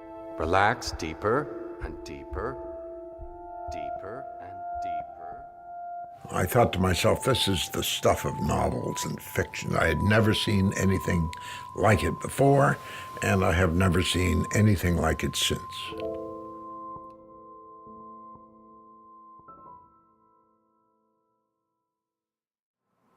F. Lee Bailey's a good talker. So that happened. But neither the hypnosis tapes nor the questions that Bailey had posed and DeSalvo had answered impressed John Bottomley. John Bottomley was the head of the Boston Strangler Task Force. There was still no evidence linking DeSalvo to the murders, no clues. And at the time, there were at least 9 other lead suspects that appeared more promising to the task force than Albert DeSalvo. And Dr. Ames Roby, who was the medical director at Bridgewater State Hospital, who had evaluated DeSalvo and diagnosed him with schizophrenia, but later said he was a compulsive liar and a sociopath, said to John Bottomley, the head of the task force, DeSalvo is lying. He's a braggart, he's a narcissist, he's hungry for fame, he's not a murderer. Bottomley knew that an official interrogation was necessary and that he had to be the one to lead it. But he had to go through DeSalvo's lawyer, F. Lee Bailey, and Bailey would only allow access to his client if Bottomley agreed to one extraordinary condition, that DeSalvo give his confessions to the task force could verify them, and if they found them to be accurate, they had to promise never to use the confessions against DeSalvo in a court of law unless DeSalvo gave permission. And the deal was made. Bailey also stipulated that capital punishment be waived regardless. Bailey said that the Attorney General's office agreed to the deal because they didn't have any choice, because the case had been dragging on for so long. The AG's office wanted to clear up the mystery. They wanted to be done with this. Can you imagine how long this had been going on? They just wanted somebody to be the Strangler, right? And Albert DeSalvo agreed to the deal as well. So later, in 1965, the formal interrogation by John Bottomley of Albert DeSalvo began. There's little dispute that John Bottomley was inexperienced at the art of interrogation, and he was not the best person for the job. While interrogating DeSalvo, he asked leading questions like, was she wearing a blue bathrobe? Did you strangle her with a white blouse? And so on. So there are those who say that DeSalvo's confessions don't hold much weight because Bottomley tainted them. DeSalvo also made glaring errors in some of his confessions, some of which I'm going to mention shortly. But then there are others who say, how is it that someone who had nothing to do with these murders got so many minute details right 2 and 3 years after these murders had taken place? Here's an example. John D. Natale, the son of Detective Phil D. Natale, is talking about DeSalvo's confession to the murder of Anna Slessers in this clip from our podcast, Stranglers. Again, Anna Slessers was the first victim in June of 1962. DeSalvo said in his interrogation that he'd hit her on the head with a lead weight and then strangled her with the cord of her bathrobe. He said he had blood on him and that he had grabbed a raincoat from her closet and put it on when he left her place. This is an amazing detail that he got right in his confession, and John D. Natale tells the story here. Albert said in the course of the interrogation that he had taken a raincoat out of the apartment and he had discarded it somewhere near the water in the Lynn Marsh area of Lynn, Massachusetts. This is John D. Natale, who heard about the interrogations from his dad.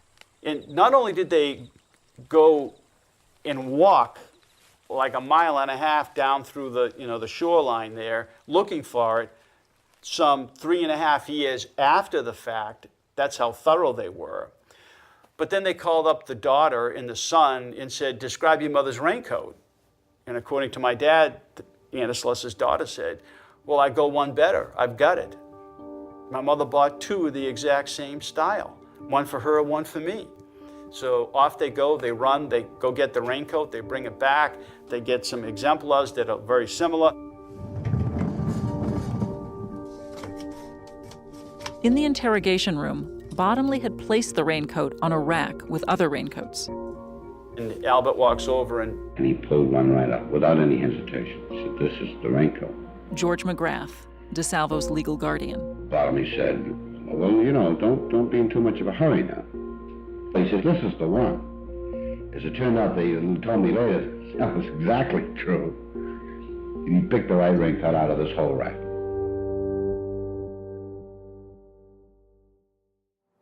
He picked the right raincoat out of the whole rack over 3 years after the murder had happened. So when DeSalvo confessed to the murder of Sophie Clark, she was the first young victim, the first African-American woman. He also got some amazing details right. He said that after he strangled her, he had knocked a carton of cigarettes on the floor, and he was able to describe where. He also said that Sophie Clark, this is so specific, he said that Sophie Clark was having her period and that he'd torn her sanitary napkin off her and tossed it behind a chair. These were pieces of information that hadn't been reported in the papers, so how had he gotten them right unless he had access to a police report, a crime scene photo, an autopsy report, or unless he had been fed the information by someone else who committed the murder, and then he was recalling the details accurately. Here's John DiNatale talking about Albert DeSalvo's confession to the final murder of Mary Sullivan in the film Confessions of the Boston Strangler. The Mary Sullivan case, there were 59 questions that they verified. And out of that group, 11 of them were wrong. There were 7 that they couldn't verify. So that left 33 statements.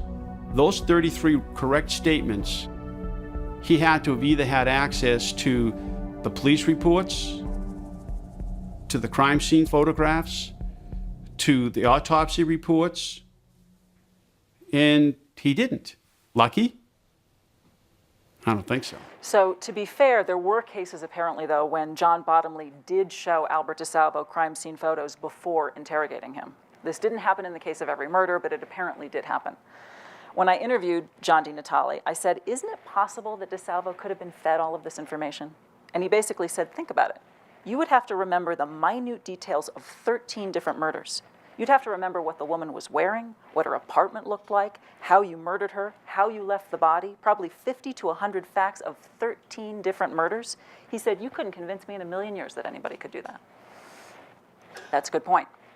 But then there are all the facts that DeSalvo got wrong in his confessions. In the case of Beverly Samons, the aspiring opera singer who had been stabbed to death, DeSalvo said that he stabbed her with a switchblade and that he had thrown it into a swamp. But police found the knife sitting in Beverly's kitchen, cleaned, but with some blood on it. And it wasn't a switchblade, it was a kitchen knife. Glaring error. When he was asked how many times he had stabbed Beverly Samons, he said 3 or 4, maybe 5. But Beverly had been stabbed 17 times in and around her left breast and 4 times on either side of her neck. DeSalvo said that he had gone into an Army-Navy store after the murder of Anna Slessers, the first victim. He said he had gone in there bare-chested to buy a new shirt. Detectives scoured the neighborhood. The store didn't exist then or when she was murdered in 1962. DeSalvo claimed that he had manually strangled Mary Sullivan, the final victim, with his hands against her Adam's apple. But her hyoid bone was intact. I didn't know about this until I was working on the podcast, but the hyoid bone is apparently a horseshoe-shaped bone right above the Adam's apple that's fractured in the vast majority of manual strangulations. But Mary Sullivan was strangled with 3 ligatures, 2 scarves, and a nylon stocking, all wrapped very tightly around her neck. And then, this is like the most glaring error DeSalvo made in his confessions. He said that he had sexual intercourse with the first 5 older victims, when in fact there was no evidence of that whatsoever. There was no semen at their crime scenes, and they had been raped with objects. So somebody, you kind of say, like, how would you forget whether you raped a woman, right? But others say, and others say this as well, if you're a serial rapist like DeSalvo, why would you rape women with objects as opposed to your body, right? Interesting question. The confessions continued over a period of 2 months. At the end of that period, John Bottomley had recorded nearly 60 hours of Albert DeSalvo's confessions on tape. Now, if you're of the opinion that Albert DeSalvo was the Boston Strangler, then you might ask naysayers, well, then why would he have confessed to a string of murders that he didn't commit? Here are 4 reasons outlined by Susan Kelly in The Boston Stranglers. Number 1, He believed that he was going to prison for life anyway for the Green Man crimes, so what did he have to lose? Number 2, he believed that he would be confined to a mental hospital like Johns Hopkins for study, and that would be a whole lot better than being in prison. Number 3, he would become world famous, and if you're a narcissist, that's pretty appealing. And number 4, he believed he could make a great deal of money from the sale of his life story and use it to provide for his family, as Bailey was saying in the clip. At the time, the task force was offering $10,000 to anyone who had information that led to the arrest of the Strangler. But some say that DeSalvo apparently thought it was $10,000 per victim, and that might have motivated him to confess because he thought that he might be able to collect the reward money and use it to provide for his family.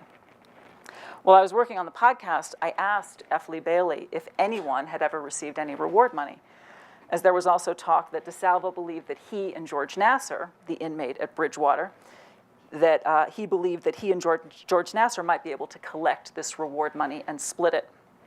And I also later asked Bailey if he ever doubted that DeSalvo was the Strangler, but the first question in the podcast was about whether anyone had ever received any reward money.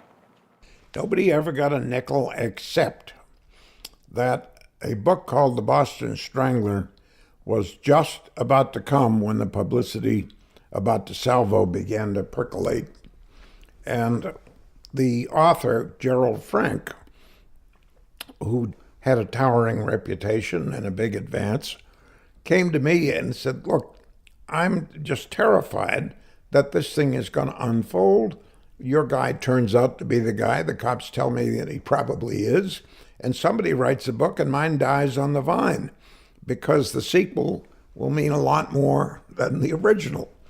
And so if you could tell me that Albert won't publish anything or have another author publish anything for 6 to 9 months, I'd be willing to give DeSalvo 15% of my royalties. And that deal was struck. And Gerald Frank remained good to his word for as long as his book was out there selling, and it sold very well. Really? DeSalvo got 15% of the royalties? Yes. He did while he was in prison? They went to legal fees and to his family, but he was certainly paid money, yes.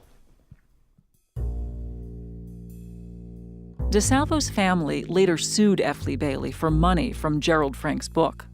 They said they hadn't seen a penny of their 15%.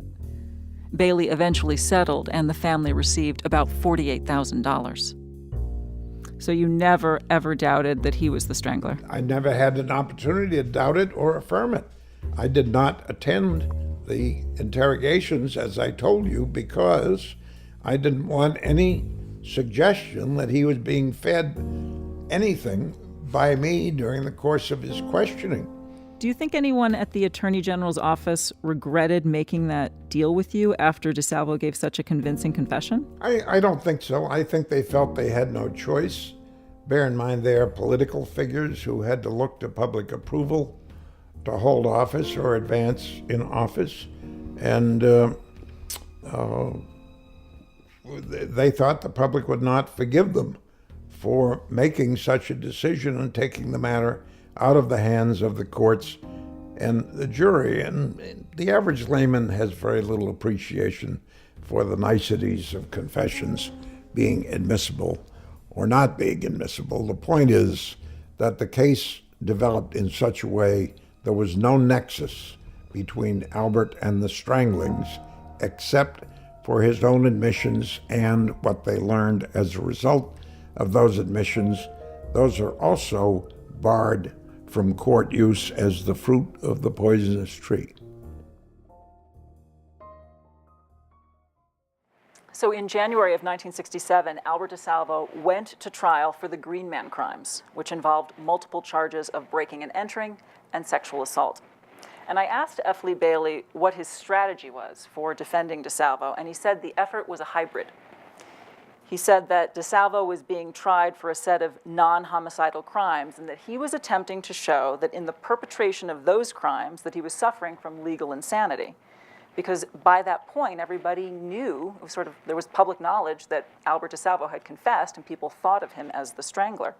So because the public saw him as the Strangler, F. Lee Bailey's strategy was, well, if he was nuts when he committed the stranglings, He remained nuts when he committed these other non-homicidal but very serious crimes. Here's a clip from the film Confessions of the Boston Strangler that spells this out more specifically.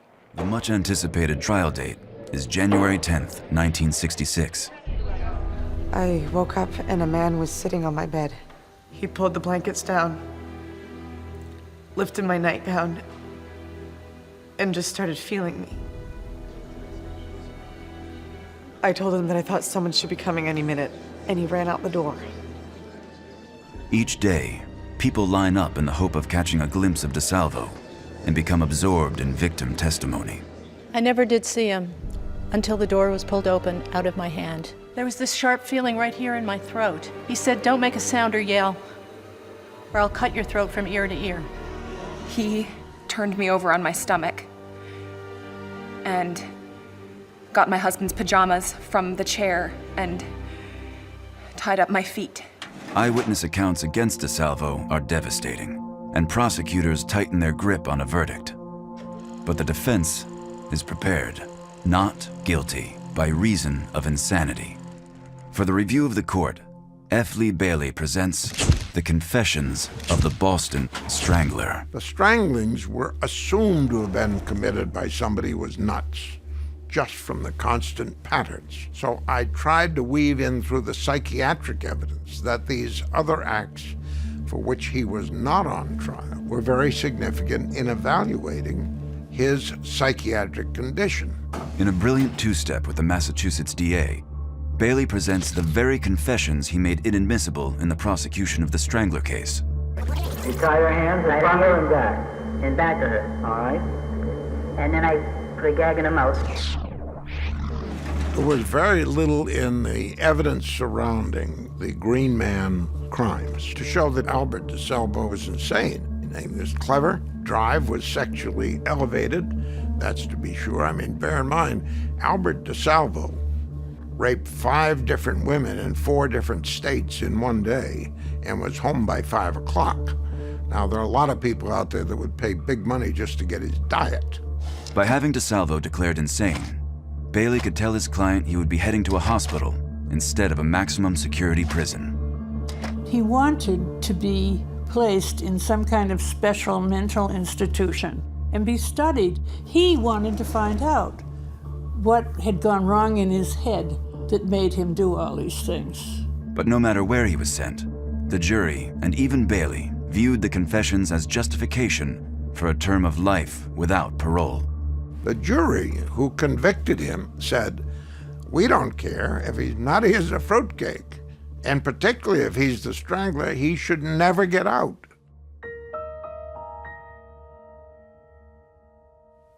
When I was asked to recommend sentence, I said he should be incarcerated somewhere for as long as he lives. He doesn't know when he might explode again, neither do any of us.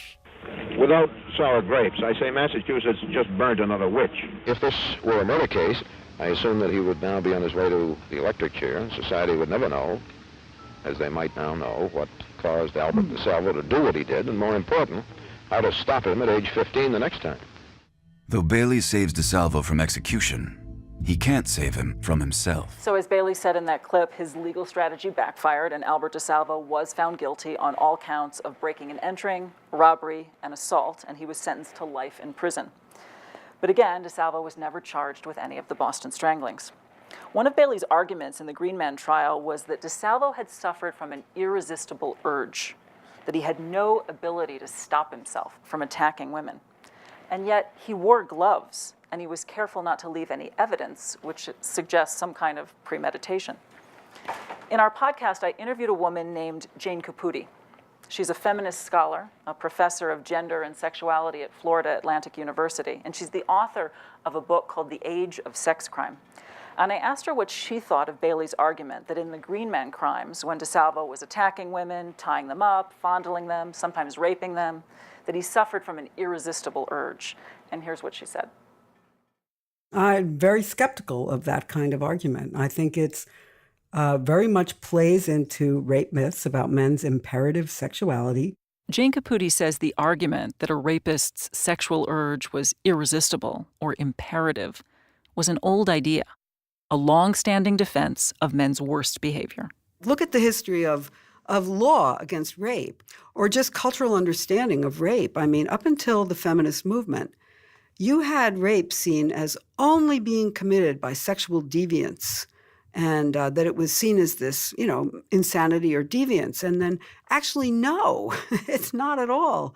In the late 60s and 70s, you had all these studies that looked at actual rapists and said, there's no mental illness here. These guys are acting out of, the drive for power that they express sexually. If you listen to some of these killers, like James Dobson, he said that he was always fascinated with how all these images of women in the media as available or as objects, and that he loved this idea that he could just go take a woman and have her as his. And again, we don't make the leap between like how these kinds of extreme examples of misogyny, these extreme killers think, but it's in our everyday culture that women are, we're much more seen as undressed than men are. We're coded through our makeup and our clothing for sexual allure. We're shown as objects over and over and over again. And again, this is part of a deep culture that sets up the patterns that, yes, most men don't act on, but that some do.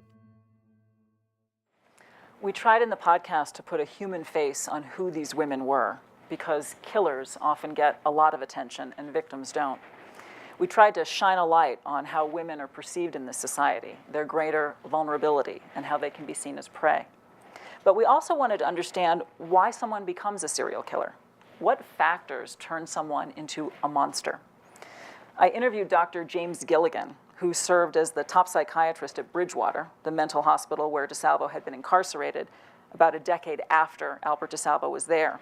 He's written books on violence and has studied the early childhood factors that serial killers share.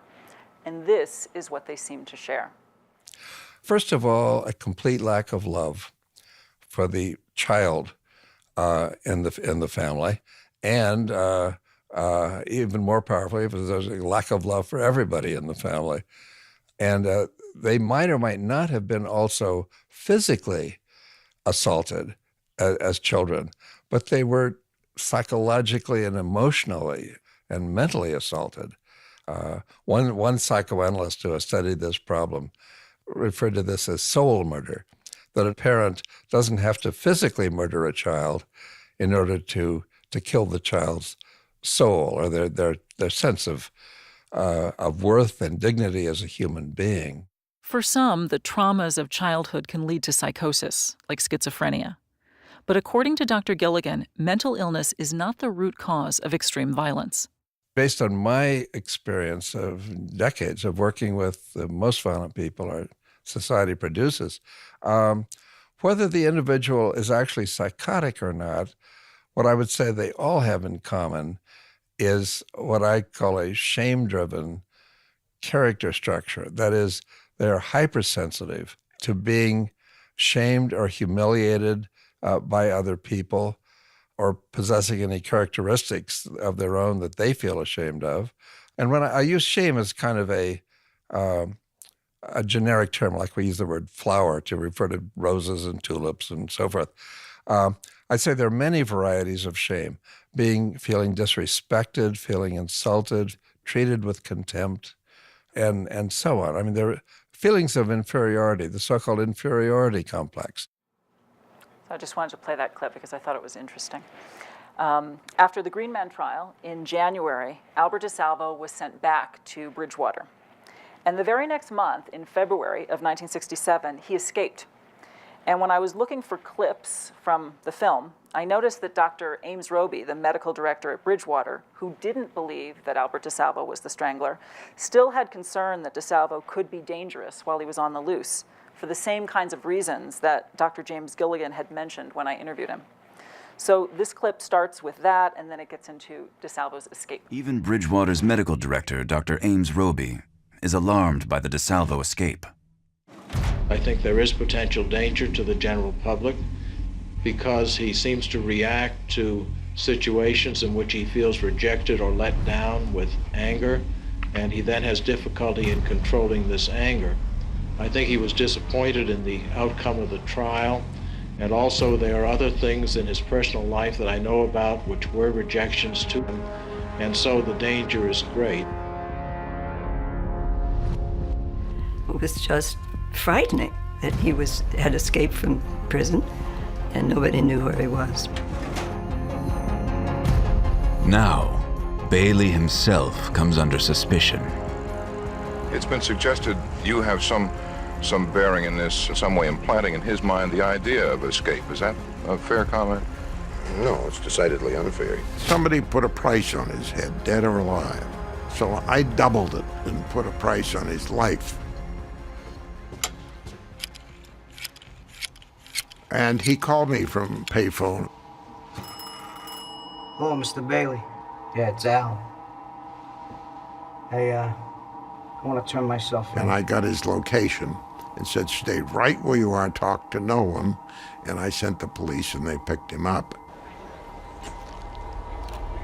3 days after his escape, Albert DeSalvo is arrested in Lynn, Massachusetts. The public will finally hear from the Strangler himself. Albert, could we ask you to sit down? Everybody can relax. Yeah, everybody, let's sit down now. Where are you? Told the store manager who I was. I told him to call my attorney, Bailey, which I did. I would do no harm to nobody. My only purpose for leaving is Okay, let's go, Albert. Come on. Al, did you keep that promise? I did. I didn't water nobody. Now, DeSalvo will not be returning to a mental institution. Instead, he is sent directly to MCI Walpole, maximum security prison. So you heard in the clip that DeSalvo was arrested in Lynn, Massachusetts, and DeSalvo said in that clip that he had told the store manager who he was. That store manager is still alive, believe it or not, and he still works at the same store. He's 84 years old. His name is Al Simons, and his family owns a uniform store that sells police, postal, and fire uniforms. And I interviewed him in the podcast, and he talked about meeting Albert DeSalvo. I had to interview him really quickly and record it on my phone, so this is not professionally recorded. The quality of the audio isn't as crisp, but I think you should still be able to make it out. It was February 25th, and I know the temperature was in the teens. It was bitterly cold. There was very few customers at all. And he walked in and went up to my father, who was sitting down, and he asked my father to use the telephone, and my father said, if it's a local call, okay. And he then said, it's an emergency. I want to call F. Lee. And when you heard F. Lee, what did you think? By F. Lee Bailey. I mean, F. Lee Bailey is quite famous. And you thought if he's saying F. Lee... As soon as he said that and we turned around, I mean, his picture was on the, in the front of the newspaper, which was on the counter right there. We had all looked at the newspaper. So, we all saw his picture on the front page of the paper. While DeSalvo talked to Bailey, Simon sent an employee to the back where there was another phone line. The employee called the police. Simons grabbed a billy club and hid it under his shirt. That does mean that you had some concern. No, I wasn't concerned one bit. Some years earlier, I was a military policeman in occupation of Berlin, and I had extensive training with a club. And I remember saying to myself, he's not sticking an nylon stocking around my neck. Simons offered DeSalvo a cup of coffee, and they got to talking. And I just sort of remember asking him, did you strangle all those 13 women? And he answered, I honestly don't know. I know I did some of them.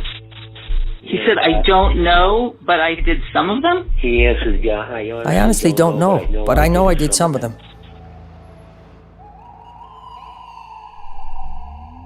When the policeman did come running in, and they directed him back towards us, and he asked him, well, what's your name? And he said, Albert DeSalvo. And the policeman turned him around and handcuffed him and took him away. So again, after his escape, DeSalvo was incarcerated at MCI Walpole. And a handful of months later, the Attorney General's office issued a statement saying that they had basically given up on the idea of prosecuting DeSalvo, that there wasn't enough evidence to indict him, and that his confessions were unusable. The AG's office, after all that had transpired, still said that they believed that more than one person was likely guilty of the Strangler murders, but they added, and I quote, "We have no further avenues to explore at this time." DeSalvo was in prison in Walpole, Massachusetts, and while he was there, he developed a written correspondence with Detective Phil DiNatale, who would sometimes go to Walpole and actually visit him. Now, DiNatale didn't visit him and write to him because he wanted to be friends with him. According to his son, John DiNatale, he visited him and he wrote him because he wanted there to be an end to the Strangler murders. He wanted to convince DeSalvo to waive his right to the confessions. He wanted DeSalvo to be tried for the stranglings. John has over 30 letters that Albert DeSalvo wrote to his dad, and I've seen them. And in them, DeSalvo speaks in generalities about the murders, saying things like he wishes someone could step in his shoes when this urge and drive take over him. He wrote, and I quote, "It's easy to pass judgment on a person, but let it happen to you, and only then will you understand what it's really like." He never really came out in any of the letters and said, yes, I'm the Boston Strangler, but maybe he didn't, because it was common knowledge, because it was understood, who really knows? John DiNatale makes the argument that in DeSalvo's letters, he writes that his wife was fearful that if she had sex with Albert, she might get pregnant and give birth to another child with a disability. She didn't want to do that, so she would refuse DeSalvo sex. And then DeSalvo said in his letters, when she would refuse him sex, he would go out looking for it. But does that mean that he killed 13 women? Eventually, Detective DiNatale's superiors found out about his correspondence with DeSalvo, and they ordered him to stop digging, to let it go, to stop corresponding with DeSalvo. And he followed their orders. But Hollywood eventually came calling. 20th Century Fox was turning Gerald Frank's book, The Boston Strangler, into a big movie, starring Tony Curtis as Albert DeSalvo, Henry Fonda as John Bottomley, and George Kennedy as Detective DiNatale. So Phil DiNatale was approached to be the technical advisor on the film for police matters. And he ended up resigning to work on the film when the police commissioner wouldn't give him a 6-month leave of absence. The film was released in October of 1968, and it grossed $18 million, which today would be about $138 million. We all know what Hollywood films are like, right? They simplify stories, they twist stories, and in the end, Detective DiNatale didn't think that the film accurately represented what really happened at all. What the film did actually was paint Albert DeSalvo as a lone, deranged killer. It didn't leave the audience with the sense that maybe more than one person could have been responsible, just like the book, The Boston Strangler, singular, had done as well. You know, Hollywood, they get famous actors and a lot of people see them, and we just sort of accept that, oh, this is the narrative, this is the way that it happened. But that's not always necessarily the case. In the end, DeSalvo did not earn any money from the film. While he was imprisoned at Walpole, Albert DeSalvo apparently walked around like he was a jailhouse celebrity, cracking jokes. He loved the limelight. He also made women's jewelry as a hobby. Take a guess what he made. Chokers, leather chokers that were sold in the prison gift shop. On November 25th, 1973, Albert DeSalvo was murdered. He was stabbed over 30 times in his cell. Questions still linger about who murdered him. No one was ever convicted, and questions linger about what the motivation might have been. And this is On why. November 25th, 1973, 8 years after his confessions to John Bottomley, the man known to all as the Boston Strangler makes 2 calls. The first is to his brother, Richard DeSalvo. The second is with Dr. Ames Roby, medical director at Bridgewater State Hospital. They set a meeting for the following day, but before it can take place, Albert DeSalvo was murdered in the prison infirmary. The night before Albert was murdered, he asked James Roby to come and visit him at Walpole because he intended to tell him how it came about that he confessed to being the Boston Strangler. Some at the prison believe DeSalvo was slain by Vincent Fleming, a drug-dealing inmate with mob ties. Yet the timing of the murder seems to many more than coincidental. He had been stabbed multiple times, but there were no defensive wounds on Albert's arms. And later on, when we re-exhumed Albert and did toxicology testing on his hair, we found that he had been drugged with Valium. Suspicions are bolstered by a poem found written in DeSalvo's hand. It ends with questions that point to a larger mystery. Here's the story of the Strangler, yet untold. The elusive Strangler, there he goes. Whereas Wanderlust sends him, no one knows. People everywhere are still in doubt. Is the Strangler in prison or roaming about? Author Susan Kelly said that Dr. Ames Roby, the medical director at Bridgewater, whom DeSalvo had called the night before he was murdered, said that DeSalvo was frightened when he called him. And this was not in the clip that you just saw, but Dr. Roby said that DeSalvo had also called a reporter to come down to Walpole to witness what he was going to say to Dr. Roby, presumably to witness a recantation of the confession. But no one knows for sure because DeSalvo was murdered and the meeting never happened. The timing of all of this is amazing, right? There are those who say that DeSalvo got involved in the drug trade in prison, as was mentioned there, as the film suggests, and that that's why he was murdered. Others say that he was going to recant his confession and that that's why he was murdered, to stop him from talking. Maybe he was going to reveal someone else who had committed some or all of the crimes. And while I was working on the podcast, I spoke to a corrections officer at Walpole who said that DeSalvo was stabbed because it was his job to serve food to inmates in the infirmary and that he would take food and not share, and that that's why he was killed. So there's all of this mystery surrounding his death. To add to the mystery, he actually wrote a poem mentioned in the film, and it goes as follows. I thought that was just a little bit of the poem. The full poem is, "Here is the story of the Strangler, yet untold, the man who claims he murdered 13 women, young and old. The elusive Strangler, there he goes. Where his wanderlust sends him, no one knows. He struck within the light of day, leaving not one clue astray. Young and old, their lips are sealed, their secret of death never revealed. Even though he is sick in mind, he is much too clever for the police to find. To reveal his secret will bring him fame, but burden his family with unwanted shame. Today he sits in a prison cell. Deep inside, only a secret he can tell. People everywhere are still in doubt. Is the Strangler in prison or roaming about?" Author Susan Kelly, who wrote The Boston Stranglers, spent more than a decade researching this case, and she came to believe that as many as 11 different men could have committed the murders. There were men who were suspects in one murder, and there were some who were suspected in perhaps committing several of the murders. Some of those suspects were, and we've talked about a few, Charles Terry, who was imprisoned for life for the murder of Zenobia Clegg. He was a suspect in the early murders of the older women. George Nassar, who I mentioned, who was at Bridgewater with DeSalvo. He was convicted of killing a Texaco gas station owner, and he was seen talking to DeSalvo at length at Bridgewater, and he is still in prison today.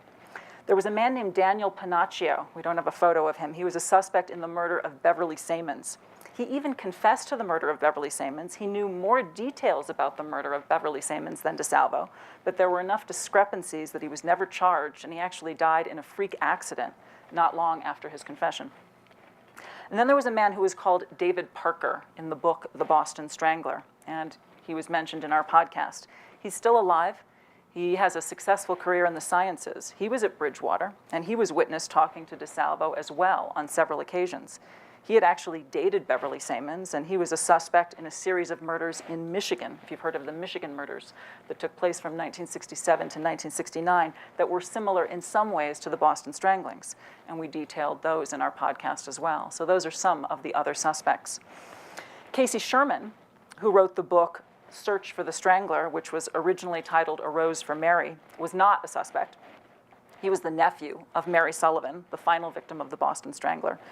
And he had heard his mother tell him when he was very young that she didn't believe that Albert DeSalvo was the killer of her sister Mary. She believed it was somebody else. So Casey grew up hearing this, and when he was finally a grown man back in the year 2000, he began looking into his aunt's case further, coaxing the Boston Police Department to reopen the case. They expressed no interest. He reached out to the Attorney General's office to see about the evidence in the Mary Sullivan case because DNA testing had advanced, right? And he wanted to see about retesting it. The Attorney General's office said they didn't have it. They seemed to have lost it. Maybe it was thrown out because they didn't know back in the 60s that DNA testing would be possible someday, right? Casey Sherman began digging further into the case, and he got anonymous calls from people who said, stay away from it, but he didn't. He teamed up with Albert DeSalvo's family, which is pretty ironic, right? The nephew of one of the murder victims teaming up with Albert DeSalvo, who's confessed to these murders. But Albert DeSalvo's family didn't believe that Albert DeSalvo was the killer either, and in October of 2000, Mary Sullivan's remains were exhumed. There was an autopsy and a privately conducted DNA test on some semen found in Mary Sullivan's pubic area. They tested the mitochondrial DNA in her pubic area against the mitochondrial DNA from Albert DeSalvo's brother, Richard, because siblings have the same mitochondrial DNA, and it was not a match. But the Boston Police Department said they would not accept that test as definitive at all because the DNA on Mary Sullivan's corpse could have been cross-contaminated many times prior to her burial. They said that the chain of custody was broken for the evidence. And in 2013, it was amazing that this was happening. I wasn't working there then, but in 2013, while Northern Light Productions was producing this film, Confessions of the Boston Strangler, DNA testing had obviously advanced even further. And all of a sudden, and there are those who say that this is a little bit suspect, some evidence in the Mary Sullivan case appeared. And this is what happened next. We had a blanket, and that blanket can be seen in the original crime scene photos on the bed with Mary Sullivan. A small semen stain is visible on its border. Additional samples had been collected from Mary Sullivan's mouth. There were 6 slides that were collected at autopsy, and I found intact sperm cells on all 6 of those slides. Don said that he thought technology had advanced as far as DNA testing to a point where we could take another shot at it. In May 2013, the Boston PD successfully renders the DNA profile of one man from the collected evidence. But is that one man Albert DeSalvo? Boston police had been able to determine that a relative of DeSalvo's would give at least maybe the not exact snapshot, but something close enough that we can either rule Albert DeSalvo in or rule him out. This time, enhanced testing on DNA taken from DeSalvo's nephew comes provocatively close to a match. That gave us then probable cause to go to a court and say, we believe that if we are able to exhume Albert DeSalvo's body, we will be able to definitively prove who the murderer of Mary Sullivan was. On July 12, 2013, Albert DeSalvo is exhumed from his grave. A DNA sample is extracted from his left femur and profiled. Today we announce a major development in the investigation into the homicide of 19-year-old Mary Sullivan almost 50 years ago. Will the new tests finally bring closure sought for so long by so many?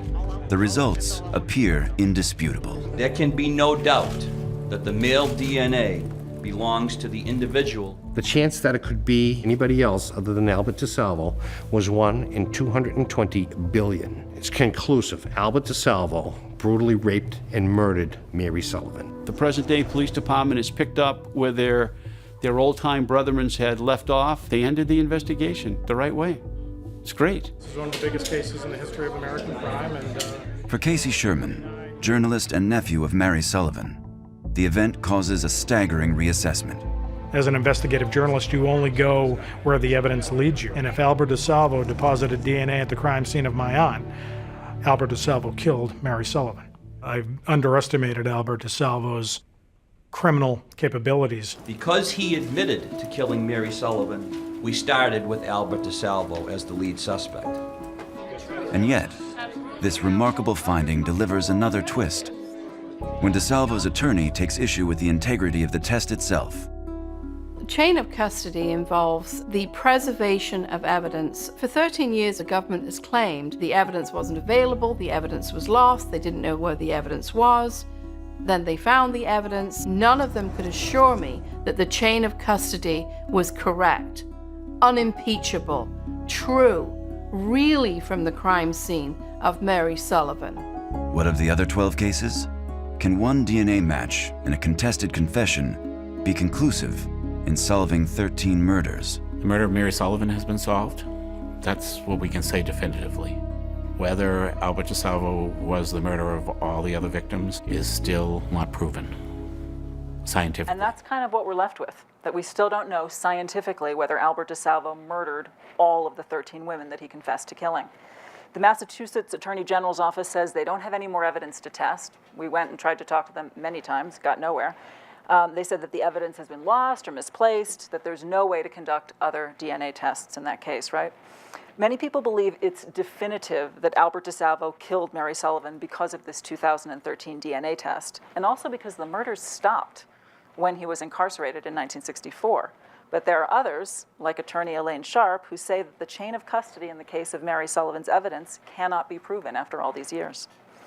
There are other things that we're left wondering about.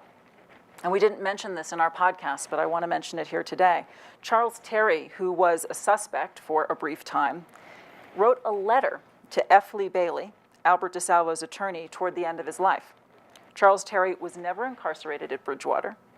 He died in Attica State Prison in New York in 1981. So as far as we know, he didn't know Albert DeSalvo, and he didn't know F. Lee Bailey. So why at the end of his life would he write a letter to F. Lee Bailey? What did he say in that letter?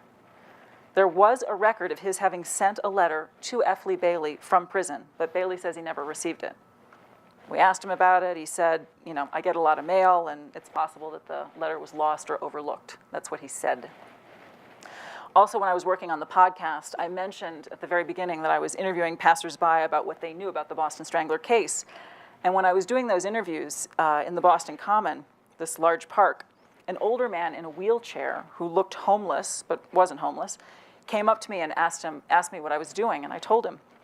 And I asked him if I could interview him about the Boston Strangler. I'd never seen this man before in my life. And he said, he knew that it wasn't Albert DeSalvo. And I said, and how do you know that? And his response was, and I quote, "Because I was in prison with the person who did it and the person who didn't do it. And I can tell you why Albert DeSalvo said he did it. He said he did it because he wanted the publicity. He wanted the front page publicity. The other guy didn't want the front page publicity. He didn't want to do any time for it, but he got life for something else. So he's never getting out. He's never getting out either." So we got this man's name, and indeed he was in prison at Walpole at the same time as Albert DeSalvo. It was unbelievable that I found him. The one day that I go out to the Boston Common, I meet this guy that was in prison with Albert DeSalvo. Like, what are the chances of that, right? And he said that DeSalvo told him that he didn't commit any of the murders. He said that when DeSalvo told Nasser years later that he was going to recant his confession and reveal that it was Nasser who was the Boston Strangler, DeSalvo was murdered in prison. He said that Nasser did all of the stranglings and that 95% of the guys in prison knew it. But he also said that Nasser was in prison for raping 3 elderly women, and that wasn't true. Nasser was in prison for murdering that Texaco gas station owner. And in fact, while Nasser was not in prison during the time of the murders, he apparently had legitimate alibis for his whereabouts for some of the murders. So we didn't use this guy's opinion in our podcast, but it just all adds to the confusion, right? There's just so many pieces of this that it's like, you never know what to believe. So if you want to ask me, because I've been working on this for a year and a half, I'm actually glad that I'm not working on it anymore. But for a year and a half, I was working on this. And if you want to know what I think, I honestly, after a year and a half of digging into this, the best I can say is I'm not really sure. I think I kind of feel like Albert DeSalvo. I feel like what Albert DeSalvo said in that clip to Al Simons. Al Simons, the store owner, said, "Did you do all the Strangler murders?" And Albert DeSalvo said, "I don't know. I know I did some of them." That's kind of what I think. He did some of them. That's what I think. I don't think he did all of them. I think he did some of them. Throughout the podcast, as I've said, we didn't just want to shine a light on the murderer or murderers. We wanted to give a voice to these women whose voices had been silenced, whose stories hadn't been told in much detail over 50 years. And we also wanted to offer listeners some constructive information about violent crime against women and provide some hope, a broader perspective on this topic. So it was nice to come across the Training Institute for Strangulation Prevention, whose work we included in the podcast. And as we're closing here, I just want to talk briefly about the Institute for Strangulation Prevention, which is based in San Diego. It provides consulting, training, resources, and support services to professionals working in the fields of domestic violence and sexual assault. They actually run the most comprehensive training program in the country for attorneys, for police officers, doctors, nurses, paramedics, on how to handle non-fatal and near-fatal strangulation cases. The Institute also offers some information and statistics. Some of you might be familiar with this information and statistics, I'm not sure. Here are some. 1 in 3 women will experience violence at the hands of an intimate partner in her lifetime. And for women who are at high risk of domestic violence, 68% will experience near-fatal strangulation by an intimate partner. Only about half of strangulation victims have visible injuries, which is amazing. When you're strangled, loss of consciousness can occur in 5 to 10 seconds, and death can occur in as little as a minute. Death can also occur days or weeks after strangulation from carotid artery dissection, respiratory complications like pneumonia, swelling of the throat, and the risk of blood clots traveling to the brain. Survivors of strangulation can suffer from PTSD, depression, anxiety, nightmares, memory problems, even amnesia. So the final clip that I'm going to share with you this morning is from our podcast, and it begins with Casey Gwinn, one of the co-founders of the Institute for Strangulation Prevention. In the clip, he's talking about the mission of the Institute. And then the clip ends with a quote that I like from Jane Caputi, the professor of gender and sexuality at Florida Atlantic University. And she talks about the importance of sharing these stories about violence against women. But the clip begins with Casey Gwinn of the Institute for Strangulation Prevention. Not every perpetrator that we deal with is a psychopath or a sociopath. Not every perpetrator that we deal with becomes a serial killer. But the reality is that in the years in which the Boston Strangler was killing women, I guarantee you that there were hundreds, if not thousands, of women strangled in Boston during that same period of time. This is Casey Gwinn. While we were working on this series, we came across an extraordinary program he co-founded. It's called the Training Institute on Strangulation Prevention. The purpose of our advocacy in this is to cause people to realize that putting your hand around somebody's neck is not the same as slapping him in the face or even punching them in the chest. The man who punches or slaps a woman is an idiot and an asshole. The man who strangles a woman is a killer. If you are strangled even one time, the research now shows that you're 750% more likely to be killed. Gail Strack is co-founder of the Institute. The statistic she's quoting was published in the Journal of Emergency Medicine in 2008. Strack says many emergency responders are not even aware of the damage strangling can cause, like the fact that women who survive strangulation are prone to strokes, even years after the attack. Everybody seems to look at the black eye or the bruise on the arm or the swollen lip. But strangulation, most of the injuries are going to be internal. Strack and Gwinn train emergency personnel to recognize the subtle outward marks of strangulation, like tiny blood spots in a woman's eye. And they run a camp for boys who've suffered violence at home. They want to redirect these kids before they become threats themselves.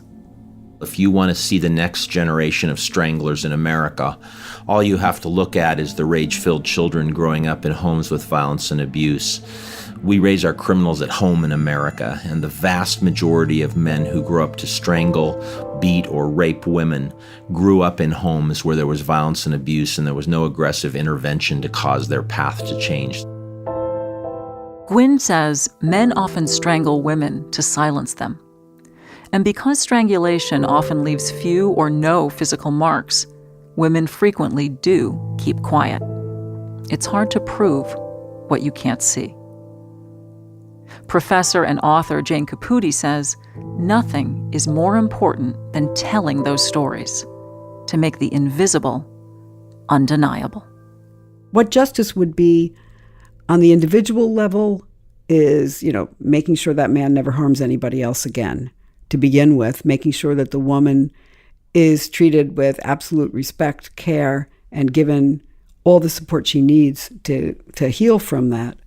But on like a larger cultural issue, when you think of the magnitude of rape and sexual assault, the great poet and playwright Ntozake Shange wrote a piece once that, we really needed to have memorials to the women who were killed. These women are victims of the war, men's war against women. We need to reverse that war and really acknowledge what's going on and have the kind of memorials and truth and reconciliation that would mean we were seriously as a culture trying to end this kind of epidemic of sexual violence. Today, 45 states have legislation making strangulation a felony.